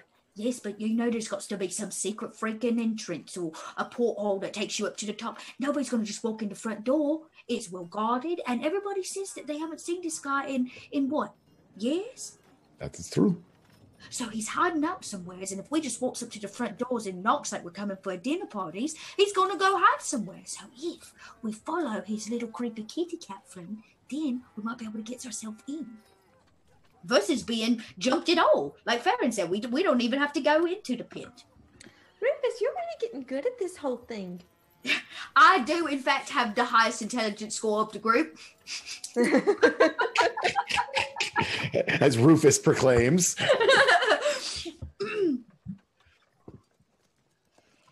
Just saying. I mean, I think Rufus has a really good point there. They Let's make them expect pick us, and then we do not actually appear. That is certainly a way to go about it. What a twist we give them. That's right, we tricked the tricky. So we just sit and watch and wait. That's right. I guess. Oh, I like it. yeah, and she, if you don't mind, because you make your own choices, little one, you could in fact read their minds while the business is going on. And then they won't feel like they got to hide nothing because we won't be there. This is really shaping up to be a good plan, I think. I cannot think of anything. I cannot think of anything better other than hiding within the library itself. But I mean, it only works, of course, if we in fact are sneaky. If we are in fact not sneaky, we could be in for some serious troubles. that is true. We can be sneaky. We've done sneaky before. I look around us. Yes, we blend. Well, Miguel, you have your magic poof thing where nobody can know it's you, and I can fit into small spaces where you can't really see me. Rufus is actually very dexterous, you would think, looking at him, but he really is. I've been known to hide behind things before. Those hips don't lie. No. My hips don't lie. I can fake Finn when I need to fake Finn. It's a mind. It's a state of mind, really. It's always going through your brain. It's a lifestyle choice. Has nothing to do with your sexy body. Confidence is key. Yeah. It's like a seal in water once he gets going. I look to Zephyr. Can you think of anything else potential, my friend? I've been trying. This is good. We wait. This is the same thing a pirate would do. We know where the mate's going to be. We just wait. Did we notice any other entrances or exits from the library? There would be like a side door that you just spotted on the way around there. I mean, libraries generally have a couple of entrances around. So, yeah, there'd probably be one that lead onto a courtyard outside on the eastern side. And then there's the main, like, double set of doors that you can come through. Yeah.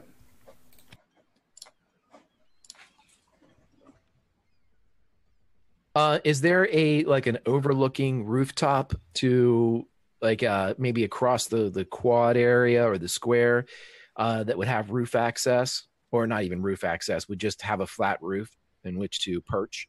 Yeah. There's plenty of buildings around. Well, I'll just go watch when they show up. You know, you all can wait. You can wait upstairs with me, whatever we think. About what time is it? I mean, after all this, are we getting close to nighttime, Will? Are we... Yeah, by the time you've done this, we're probably getting towards 5 to 6 p.m. So you guys have got, maybe a couple of hours before it's completely dark. Okay. I say one of us should stay close to the door. Maybe I could, in fact, pose as a homeless man, urchin on the streets. Just out front, just in case he runs or something. I could grab him. You definitely are good at giving the belly bounce if you need to. It's true. If I can belly bounce a lich, I feel like a kitty cat should be, in fact, no problem. So we have the front door covered, the side door covered.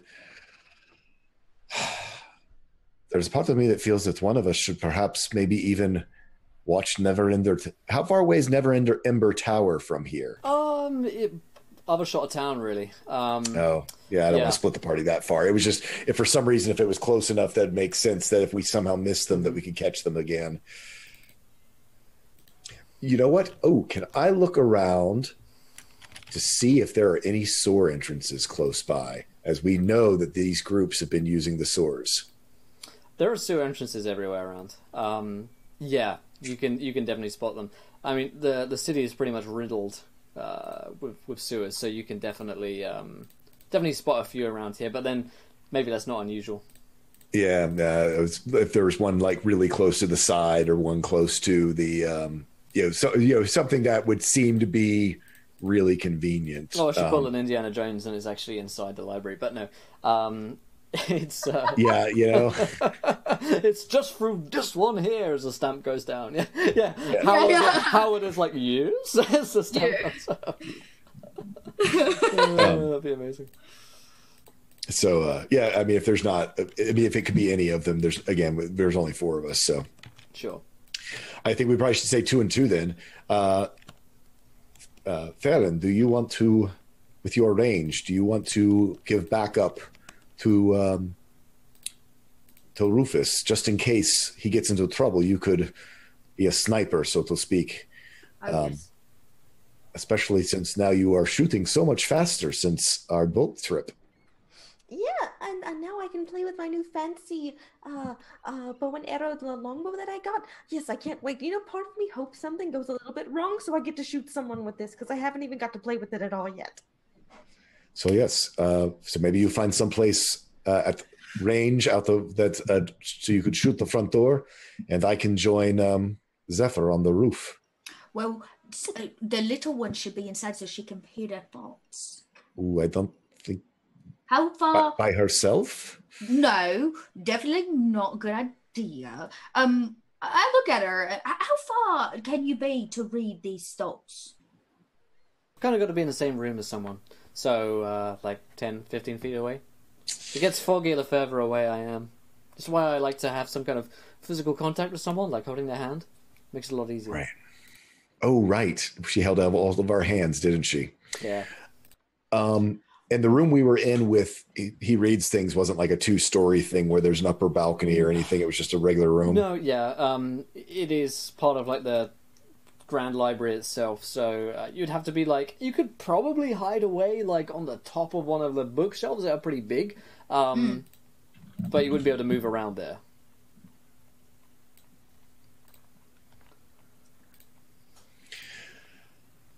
I just feel like if we're all outside, we're going to miss, the actual action and information that they're going to be passing along to one another. You could hide me up there. I mean, she can't die. That's true, I can't die. As far as I know, I mean, no one's really tried. No, we could lose her. Well, can Greg go in? Greg understands perfectly. Zephyr is a little bit protective here. So. Well, Miguel, why don't you take the roof and Zephyr and the little one go inside and hide? Well, or perhaps we go, same idea, that we don't all show up, but Zephyr does, because then we also can ask Howard about the trap. I like this plan. I'm proud So to be a part. Zephyr and Neppertak go in. You don't think it'll make them suspicious? That only I think one of us I think they're going to be suspicious regardless, as we pretty much are guaranteed they're already sold out at this point. All right. Well, let's just outsmart them. I like it. I like the plan. I guess the only question is, if there's trouble inside the library, it's going to take us some time to get there to help. It's true. But if we still hide her up high on a shelf, she'll be fine. They won't know she's there. And then they're going to attack Zephyr. And last time I checked, he's a pretty strong fella, right, Zephyr? That is true. He can take damage better than anyone. It's true. And you know He what? lit himself on fire to kill. That's also true. And I'm a pretty fast fella, so as long as I'm at the door and Zephyr yells real loud, I should be able to, come running. Yeah, and there's a lot of range on my new longbow. We also Neppertak, does your mind reading work in reverse? Can you give us a scream or a yell if we need to come running? I don't think so. I mean, I can actually scream if you want, but I don't think I could do anything projecty. No. I mean, I've never really tried. I mean, if we're too far away to hear her scream, we're probably too far away for her to like connect brains. This is true. Okay, so just to review, I am on the rooftop by the side entrance. Rooftop by the thing. I'm sorry? I'm just repeating it so I know. Yes, I am on the rooftop by the side entrance. Yes, Rufus is on the front step being homeless urchin. Very confusing. Rufus is not on the rooftop. Miguel is on the rooftop. Rufus is on the ground. Continue. Right. Mm-hmm. Farron is hiding, bow drawn, ready to shoot someone with her new fancy bow. Ready to shoot. Zephyr Neppertak going inside, asking about the tuna sandwich, and seeing what happens. You are muted. I have one thing I'd like to do. Yes. This is a warded library. And he'll go across the street taking somebody with him, maybe Rufus, who's going to be acting homeless on the steps. He is going to walk in, probably see Howard behind the thing, just kind of nod to him, close the door all the way until it shuts. And he's going to say, Rufus, can you hear me? Can Rufus hear Zephyr? Yeah, I mean, they don't seem to block too much sound other than a normal door. Through the door. Like you see, like Howard like walks along and just starts opening the door again and looks at you, and then walks back. He points towards the "We are open" sign, and then steps away.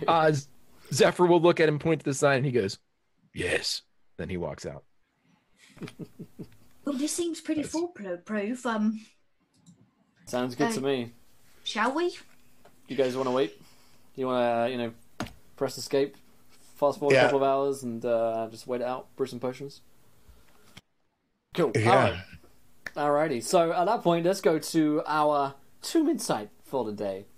So, actually going to bring Tool School with me on this one. We're going to chat about some traps and some puzzles. We'll go back to players in a little bit. You guys are going to have to be actually on mute on the mic because Tool School is going to be chatting through. So, there's that. But we'll see you guys in a couple of seconds' time. Bye! Actually, I'm staying. Indeed you are! So here we are with a Tube Insight for today. So instead of a PowerPoint presentation, as much as I do love a good PowerPoint, instead we've got Tool School here today. Before the game we're actually chatting about some traps and puzzles, and we've got a little bit of trap playing going on in today's session as well, and a lot of planning on the player's part. We've been through a fair amount of puzzles in our time. In the first season we had the infamous leapfrogging. Infamous leapfrogging. Infamous leapfrogging. This season we'll see what the next leapfrog is going to be. School, how do you like to, in a general sense, handle puzzles and traps in your games? I mean, a couple different ways. I mean, the first thing, sort of judge your group a little bit. Some groups are not into puzzles at all. I mean, they really, it's just not their thing. They're into combat and that sort of stuff. And then you sort of can figure out that I've got other ones I played with engineers before who are all about make it the most complex, convoluted Rube Goldberg craziness that you can think of, and they'll still solve it in 2 seconds type idea. So, I mean, I think the most important thing about traps and puzzles is to, sort of judge your group and your party. Right. What sort of is their level of puzzle solving ability. And the other thing is, remember, anything can be a puzzle. And sometimes the sort of silliest, I call them game show type puzzles, can be the most fun in your game. And so never think that something's too silly that you can't use it as a puzzle or a fun, mini game inside of your game. Absolutely. And I think it's like a really interesting to me as a dungeon master to watch other people doing and doing myself. I myself am a kind of player who is not very good with puzzles. I think it's just how my brain works. It's like it kind of shuts off from the problem solving like puzzle aspect when I'm playing games, and I'm like, I can relax and screw around and play role-playing games. So as a dungeon master, I tend not to do many of them on purpose, but then often the players end up creating puzzles for themselves. And it's interesting how different players will actually create puzzles for themselves as well, or overcomplicate things, which happens all of the time. Oh yeah, leapfrog. Right, absolutely, yeah.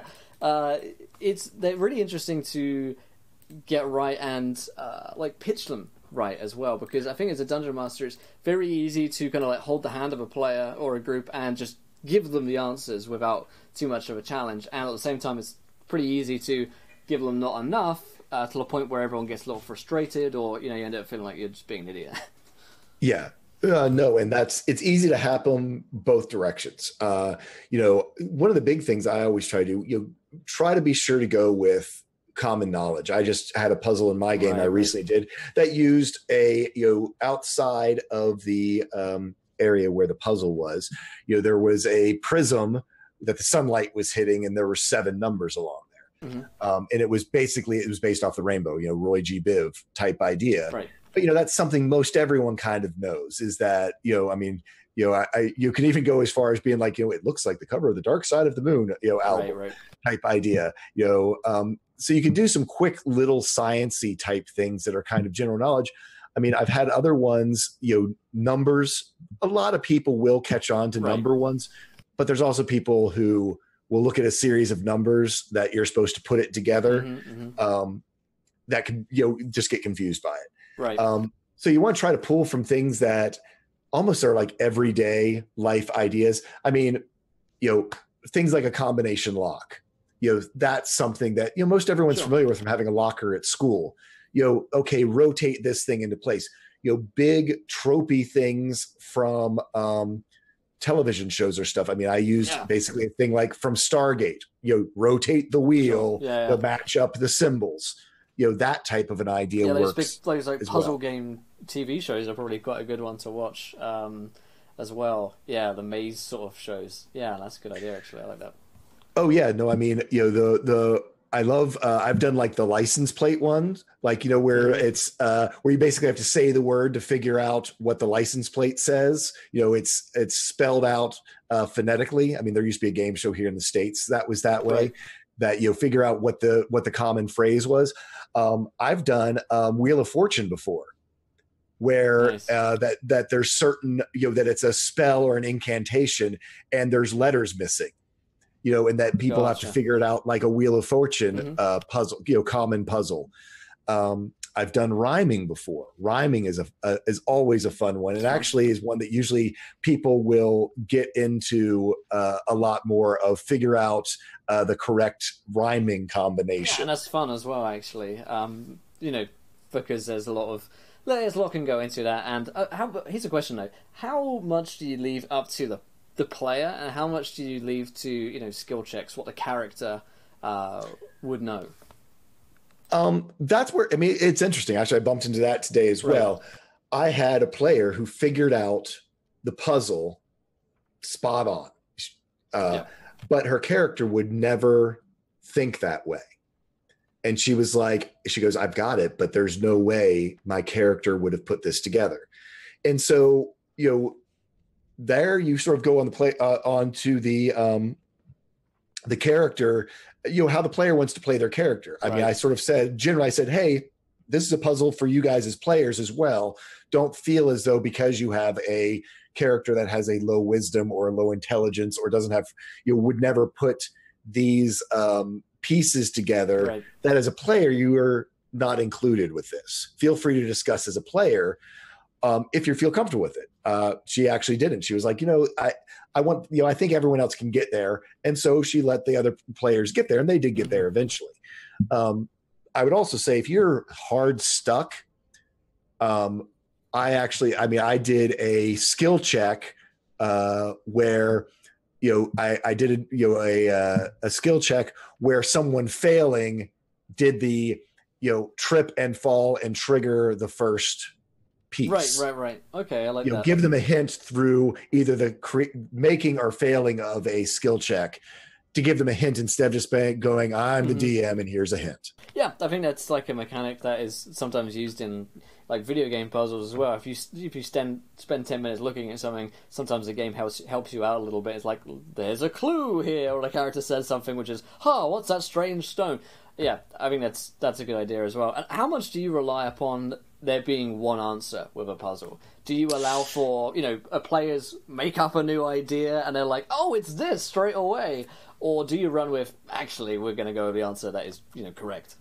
So I actually discussed this in my Discord just recently. This puzzle with the rainbow puzzle that my players did, they had it 99% dead to rights of solved. But the last piece was that you put the 7 parts into the altar. The 7 colored stones go in the altar, and you put them in simultaneously. And they put them in one at a time. And there was part of me that was just like, oh, let them have it. But then I was like, no, that's not how I built the puzzle. Right. And so they went into this whole combat scenario that then dragged on. And then they get to the end of it, and the puzzle's not solved. And I looked around, and I saw all of their faces just drop. Right. And I was like, they were there. They had, again, I don't have a big puzzling group. They, for once, had solved a puzzle on first try. Right. Yeah. And for all intents and purposes, they figured out the colors. They figured out the order to put them in. Mm-hmm. They went and mapped the entire maze to go get them out of it. And then I didn't let them have it because this one last little piece. And in hindsight, that was me all but just being, I'd say, a poor sportsman of, they figured it out on the first try. Yes, they were supposed to do it all at once, but there was nothing that they had, no pieces that they didn't get. Collect. Yeah. And I didn't give it to them. And then at the end of it, it was just this huge letdown. Then I kind of had to give them a hint for them to solve it simultaneously. And then it was just this sort of, yeah. But it took away that piece of achievement that they could have had. And so don't be so locked into your plan that if they've got it for all intents and purposes, I would say let them have it. Yeah. And sometimes, players are so creative that they come up with cooler ideas than you've had in the first place. And you go, oh, yeah. Well, that sounds really difficult that you thought of that. Do that. Fun little ideas. So absolutely, I think. Or even if they come up with another or a better solution that fits your criteria, treat it like a nat 20. That they not just beat the puzzle, they broke the puzzle because they were so good. give yeah. them a little bonus from it. Yeah, absolutely. I love the idea of running, puzzles that aren't just about, math.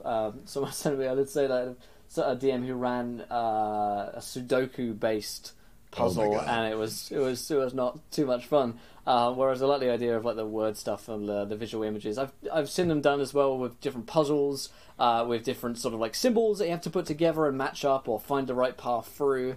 And I think those are all fun and creative ways. And having that little bit of sort of leniency when it comes to any encounter really in D&D, but particularly puzzles, because it can get so frustrating, I think, for players. Absolutely. And, they are a quick way to just throw the whole brakes on your party's morale, on your story that you're trying to tell. I mean, Right. Is this, and it kind of depends on how you're setting it up. Is this a super key thing? And I mean, on the same note, if they show up at a puzzle and they were supposed to collect 6 items and they have 2, don't give it to them then. Be like, no, this combination lock takes 6 things. Right, you right. got to go get the rune stones. But on the same note, let them know. I mean, have there be 6 holes and not just this blank Right, right. wall that they would never know that they need 4 more things. Absolutely, and especially if that's something key to your story, like you say, like the arch-villain has set something up for them, and if you consider like someone like Asarak who set up his tomb, his traps aren't going to be quite as all right then. They're going to be pretty damn strict. So again, it depends on the game you're running and the group that you're running with. But awesome, that's great stuff. I think that is our Tomb Insight for tonight, my friends. We're going to head back into the action with the players in just a few seconds here.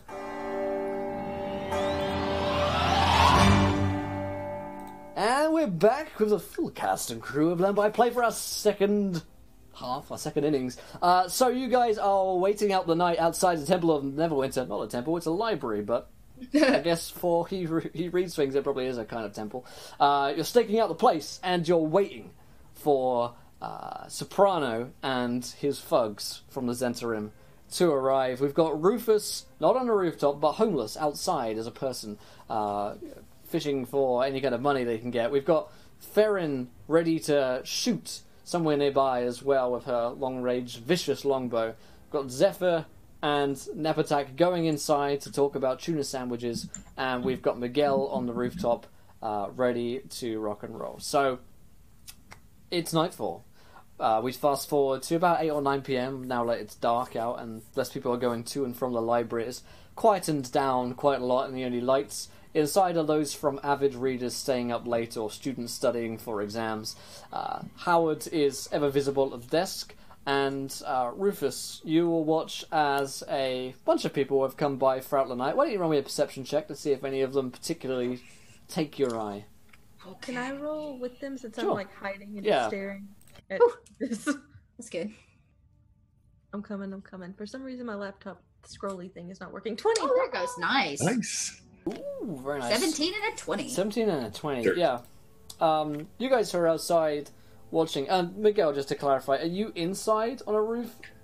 No, no. I'm like I'm outside across. So I can look down Okay, at yeah. the side door. Like you were saying, the Yes, side door goes yes. into a courtyard. So I'm up high, so I can Gotcha. look down into that courtyard and that side door. Okay, yeah, so we won't give you a roll because you're probably out of line Yeah. of sight for this. But Rufus and Farron, you will notice a band of people going towards the temple who look a little bit less like they're here for reading and a little bit more like they're here for giving someone a bit of a drubbing.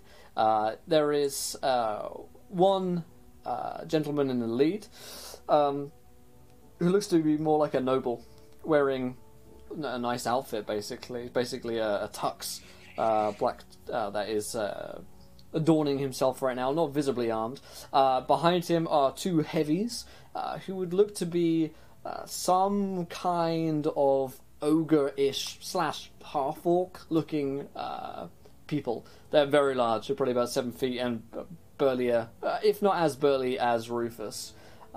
They walk behind, and they have poorly concealed weapons upon them. They don't look like they really care if anyone actually sees that they have weapons on them. And they are the ones that are coming through the area at the moment.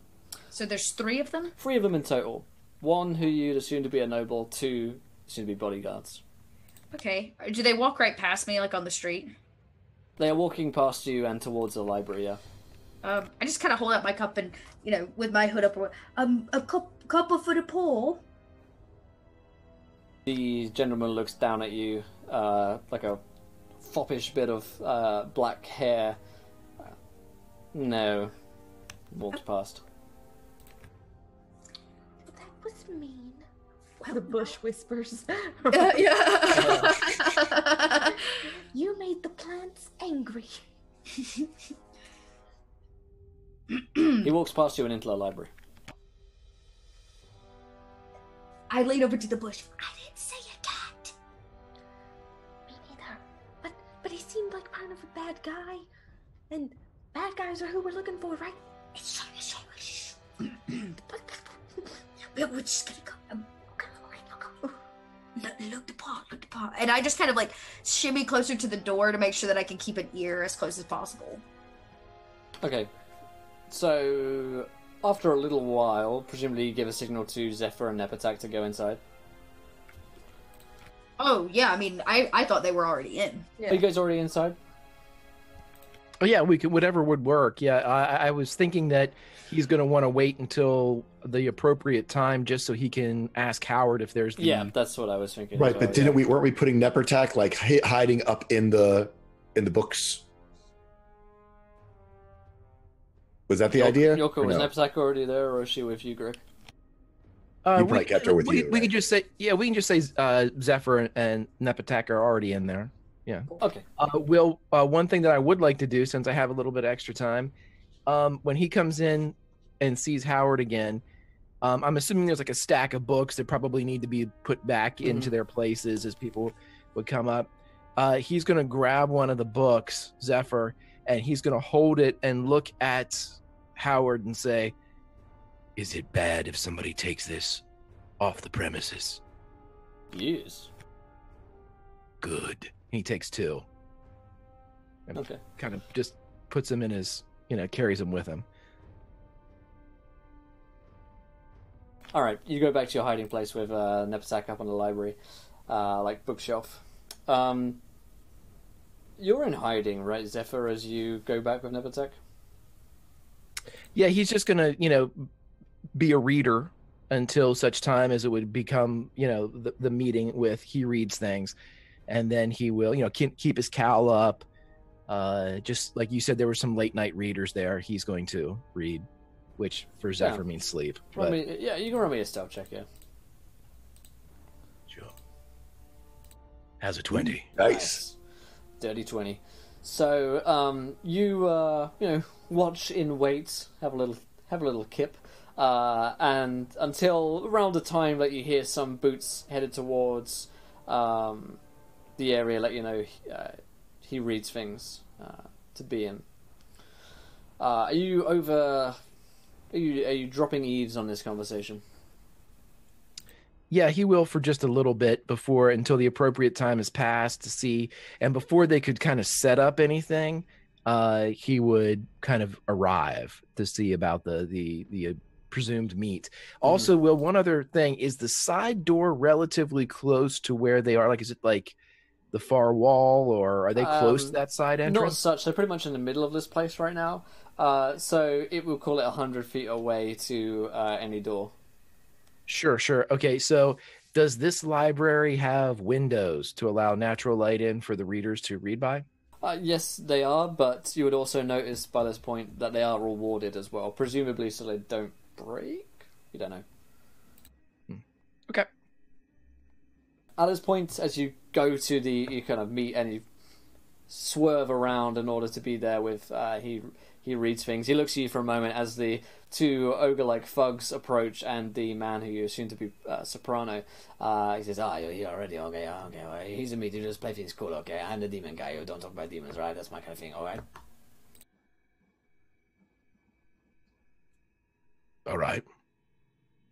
As Soprano and his thugs bowl up, Soprano has a very confident prowl to him. He walks like he owns this place, which I guess in a way he does.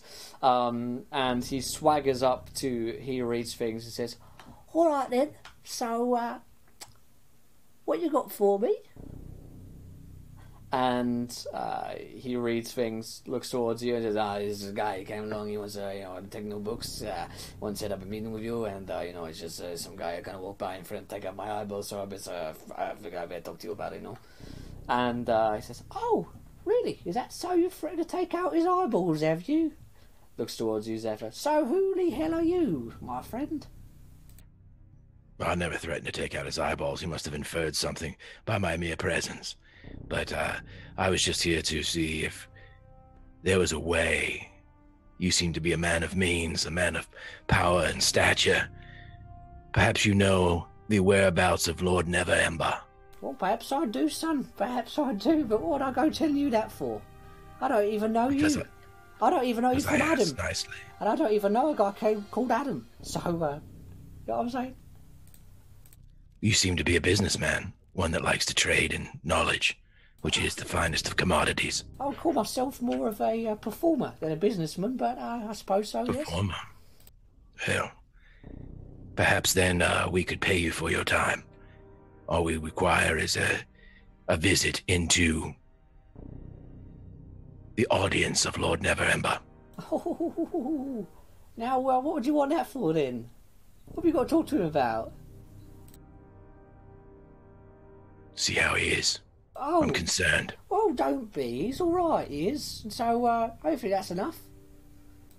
You can go on your merry way now, can't you? Oh, I could. But I'm not. You see, I'd like to get into Lord Neverember's tower, and you are a performer, a purveyor of the arts, perhaps a salesman and some such. I've come to you as a businessman to do business dealings. If you would rather do something else, well, perhaps I was thinking too highly of this situation. Well, time is short, isn't it? Only a couple of weeks to a whole lot of nasty folks going to be all up in here, and we're no Neverember about. I wonder what's going to happen to this old place. Probably going to fall into ruin, isn't it? Oh, that'd be bad. I'm guessing you guys, you're the one with the boat, aren't you? Yeah. You're the, Zephyr. Is that what they call you? That's what they call me. You may call me Captain Zephyr. Oh, right, Captain Zephyr. That's nice, that is. That's a nice title. Well, you see, I can't really be going telling you where Neverember is and what he's up to or get him an audience for you, can I? Because, after all, you did piss off the mistress a little bit, didn't you? Oh. Who's the mistress? Mistress V? I don't know. I guess begins with a V, but I don't know how to spell that name. I don't know either. I have a 10 intelligence. I never seen it written down. Do you go into the tower? Are you a frequent visitor? All right, mate. What you got for me then? If I'm going to turn her in, if I'm going to turn my back on her, and let's be honest, she's pretty scary, isn't she? What are you going to get from me? What do you want? This isn't about what I can give you. This is about what you need. It's very true, that is. Well, this whole place is going to the doghouse, if you know what I mean. And whilst I'm pretty certain that a lot of us are going to be fine with that, myself, well, I'm not going to have anyone to perform with, am I? And you see, I haven't got one of those. And he taps his kind of arm, indicating where you've seen tattoos of undeath upon other members of the Red Shades. I haven't got one of those protecting me, you see, so I figure when those guys come about, I might be right for the plucking as well. I don't like getting plucked. I can't be plucked. Who does? I'm unpluckable. But on the other hand, I am very plucky, so... You think highly of yourself. Oh, yeah, that's right. I do. You are what you want to be. That's right. They call me an absolute plucker, and I am. I do pluck things. Could be. I could be. You could. Yes, you could be a downright dirty plucker. Just go right ahead. Well, I might, but if everyone around here is undead, that ain't going to work out too well for me now, is it? No, you don't want to be an undead plucker. That's highly illegal. Right, so you got a way out of here, then? I've got a boat. I think you already know that. I do indeed. I do know that you have a boat. Could I have it? Could you have my boat? Yes. No. Could you have a ride? Yes. All right then. Where can it get? Where can you take me? Where can it take you? Well, wherever there's water, wherever you go gently making waves. Sea to shining sea. I hear that Waterdeep's got some good taverns I could go performing in, and a couple of mates down that way. But you can gain access into the tower. Have you been there? Have you gained access into the tower? Can you picture yourself doing it? Of course I can. I can get right in there. I've been in there many a time. That's why they let me inside to do a bit performing, you see. Oh, nice. Can you picture yourself getting in right now? Sure. Are you thinking about it? It's in your mind. Why ask me that? I'm just wondering. I want you. You're a performer. Paint me a picture. All right. Well, I just walk right in, didn't I? Of course, I can't get into the upper areas, but I figure once you're inside, you could probably get your way up there. Got guards around, isn't there? I just walk through, mate. There's a front door, isn't there? They know who I am. They know who you are. That's right. Can you bring friends? You being an entourage, if you will. I've got a couple of mates that I come with. These two here, but they don't look like much fun.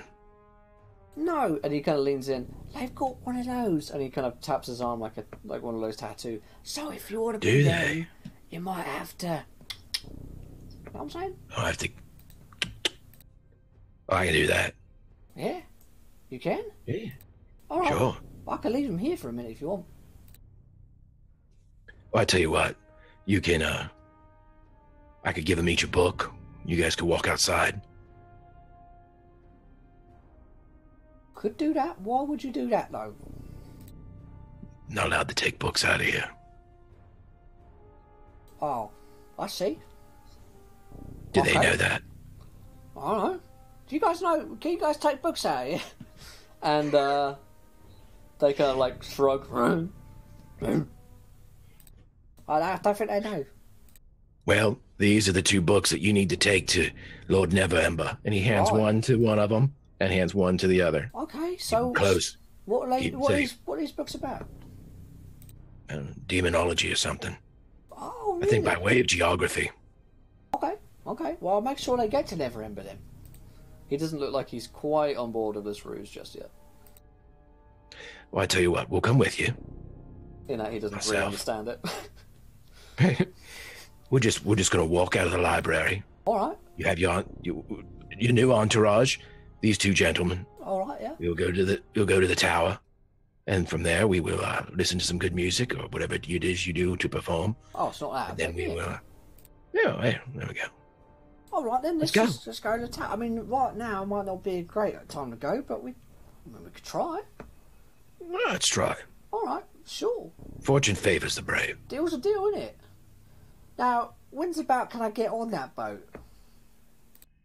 When do you need to be on the boat? Before the bad guys come, right? Yeah, before everyone else comes. Right, well, we'll meet you down at the docks. You familiar with Mutt's Tavern?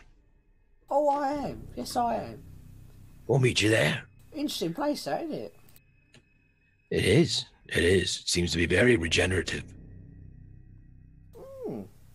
Wonder what that is. All right, then. It's a head scratcher. Is that what they call it? All right, well, come on in. And he gives one each of the books to his two sort of bodyguards and walks past, backed by Howard. He leans in towards Howard. He's like, "You right, Howard?" "Yeah." Howard doesn't look at him. Howard doesn't say anything, but he looks back to you, Zephyr. Go, "I got him in the palm of my hand, if you know what I mean. Got him by short ears." Do you really? Yeah. As he walks by the booth, he goes, "Hey, Howard, did you have that tuna sandwich for lunch I told you about?" "Yes." "Good." He's going to walk out the front and try to catch a glimpse to see what happens when these guys walk out the front with the two books.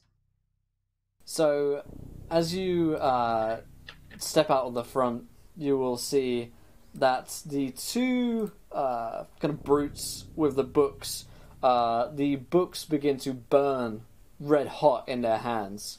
And as these books burn more and more and more, the books almost completely set their hands on fire until they're kind of trying to blow them out. And the books are like dragged, like with a telekinesis spell, back. They shoot back out from the library and back into their places. And the two brutes with hands on fire are pretty much quite well distracted. And he says, "Get him!" He says what? He says, "Get him!" to you. Are we like in the middle of the square? Yeah. I'm not gonna get him here. Come over here he takes Soprano, like cups him by the elbow and takes him over to Rufus and Farron's position. Kind of just doesn't look at them, goes right past them into the alleyway where the side entrance is, and to see if those guys spin around. Yeah, Soprano is like, "Oh yeah, nice and stealthy, like that's clever." You roll me a stealth check here. Dun, dun, dun. How about another dirty 20? Nice. He's like, "Yeah, get him." Zephyr is bringing Soprano with him. As the rest of you guys are watching this quite odd exchange as these two brutes get their hands on fire. Soprano sort of like points at them like, get him! And then kind of tries to play it off a little bit and is brought with Zephyr into the back alley. They kind of turn around, they're like, "Where'd they go? I just don't know. Oh, my hand's on fire. Howard!" And they both round on Howard. Like, round Were to you trying to attack draw them Howard? in? Oh yeah, Right? they look like they're probably going to go and punch up Howard. No. Does Rufus see all this take place? Do they actually they exited and then go back in to get Howard? Yeah, as soon as they would go back in, Zephyr would Yeah. whistle from the alley and hold up Soprano, and then kind of push Soprano into the alley, and then go in to get their attention. Okay, they're going to roll a perception check to see if they pick up on any of this. See. 16, yeah. They'll go, "Oi, look, there he is. The little guy's there." And they look into the alley, and they're going to start barreling their way towards the alleyway, drawing out clubs as they do so. "Gonna get him good." What do you guys want to do? Alright. As I see, can I see? I assume I can see this from the roof, right? Absolutely, yeah. Yeah, I materialize my my serpent heavy crossbow in my hands and start taking aim, waiting for them to come around the corner, basically to start shooting, seeing that these two big ogre things are coming towards Zephyr. Yeah, can I attempt to stop them? Excuse me, can I have some copper piece for the poor? And just try to get between them in the alleyway and slow them down a little bit. Okay, and Farron, what would you like to be about to do here? I think. Okay, I can still see them though from where I'm hidden though, right? Like where That's correct, yeah. they don't know that I'm there yet at all. So I think maybe I'll be like our ace and stay hidden where I am, but have like the bow still ready. So like, you know, when they think they got it, they don't got it. They don't got it. Okay, so Miguel sets his crossbow down, Farron draws a bow, Rufus starts running towards them, they are headed towards Zephyr in the alley, and as hammers are about to clash and as clubs are about to meet with skulls, it's at that point that we're going to end tonight's session of Learn by Play, and wrap up just before we get into what I suspect will be quite a meaty combat. Indeed.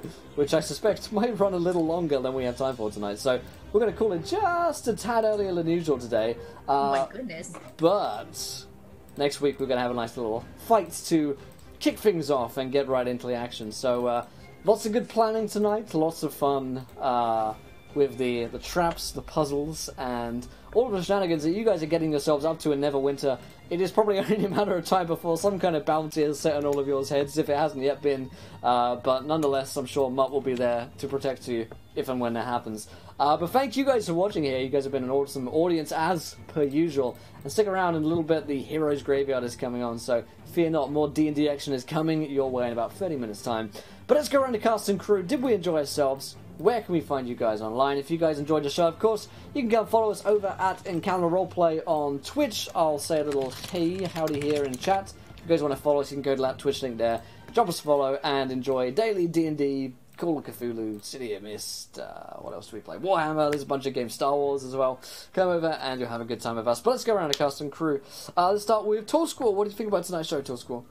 Oh, lots of fun. It's always kind of interesting to just get in a story and sort of back to our home base, meet back up with some of our old friends and NPCs that we've been messing around with, saying hi to everyone's favorite Mutt, and discovering some of the mystery around Mutt, which I'm sure will not come back to haunt us at all. Will always doing things like that. I am Tall Squall. You can find me all over social media as Tall Squall. The best way to find the other projects that I'm working on is to go to my Twitter, which I will link in chat, including a campaign that I run right before this one, Saturdays at 2 o'clock over on my channel, that we do 100% for charity. This month we are raising money for the Ovarian Cancer Research Fund, which is a great organization. So please feel free to stop by, say hello. You can influence the game with your donations, and it's a lot of fun. So hope to see you there. Say you found me on Learn by Play over here at Wizards of the Coast channel. Thank you, Tall Squall. Awesome stuff. And Sydney. Oh, that's me. Hi. Very fun, very nice time. I'm excited to use my new weapons and shoot people. I'm excited for that. But in the meantime, you can follow me on Twitter at Sydneyak. I will link it in the chat there.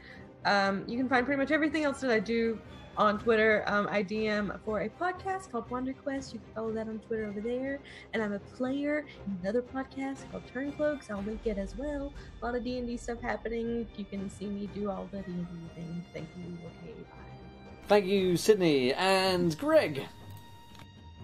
Oh, had another great time, as always, here on Wizards of the Coast, playing a little D&D on a Saturday night. It's all right for fighting, but next week is going to be really all right for fighting, as we start off with my favorite thing. I get to see Farron use her new bow.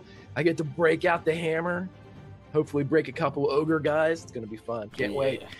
You can find me, Grimjack21502, on the Twitches and the Twitters.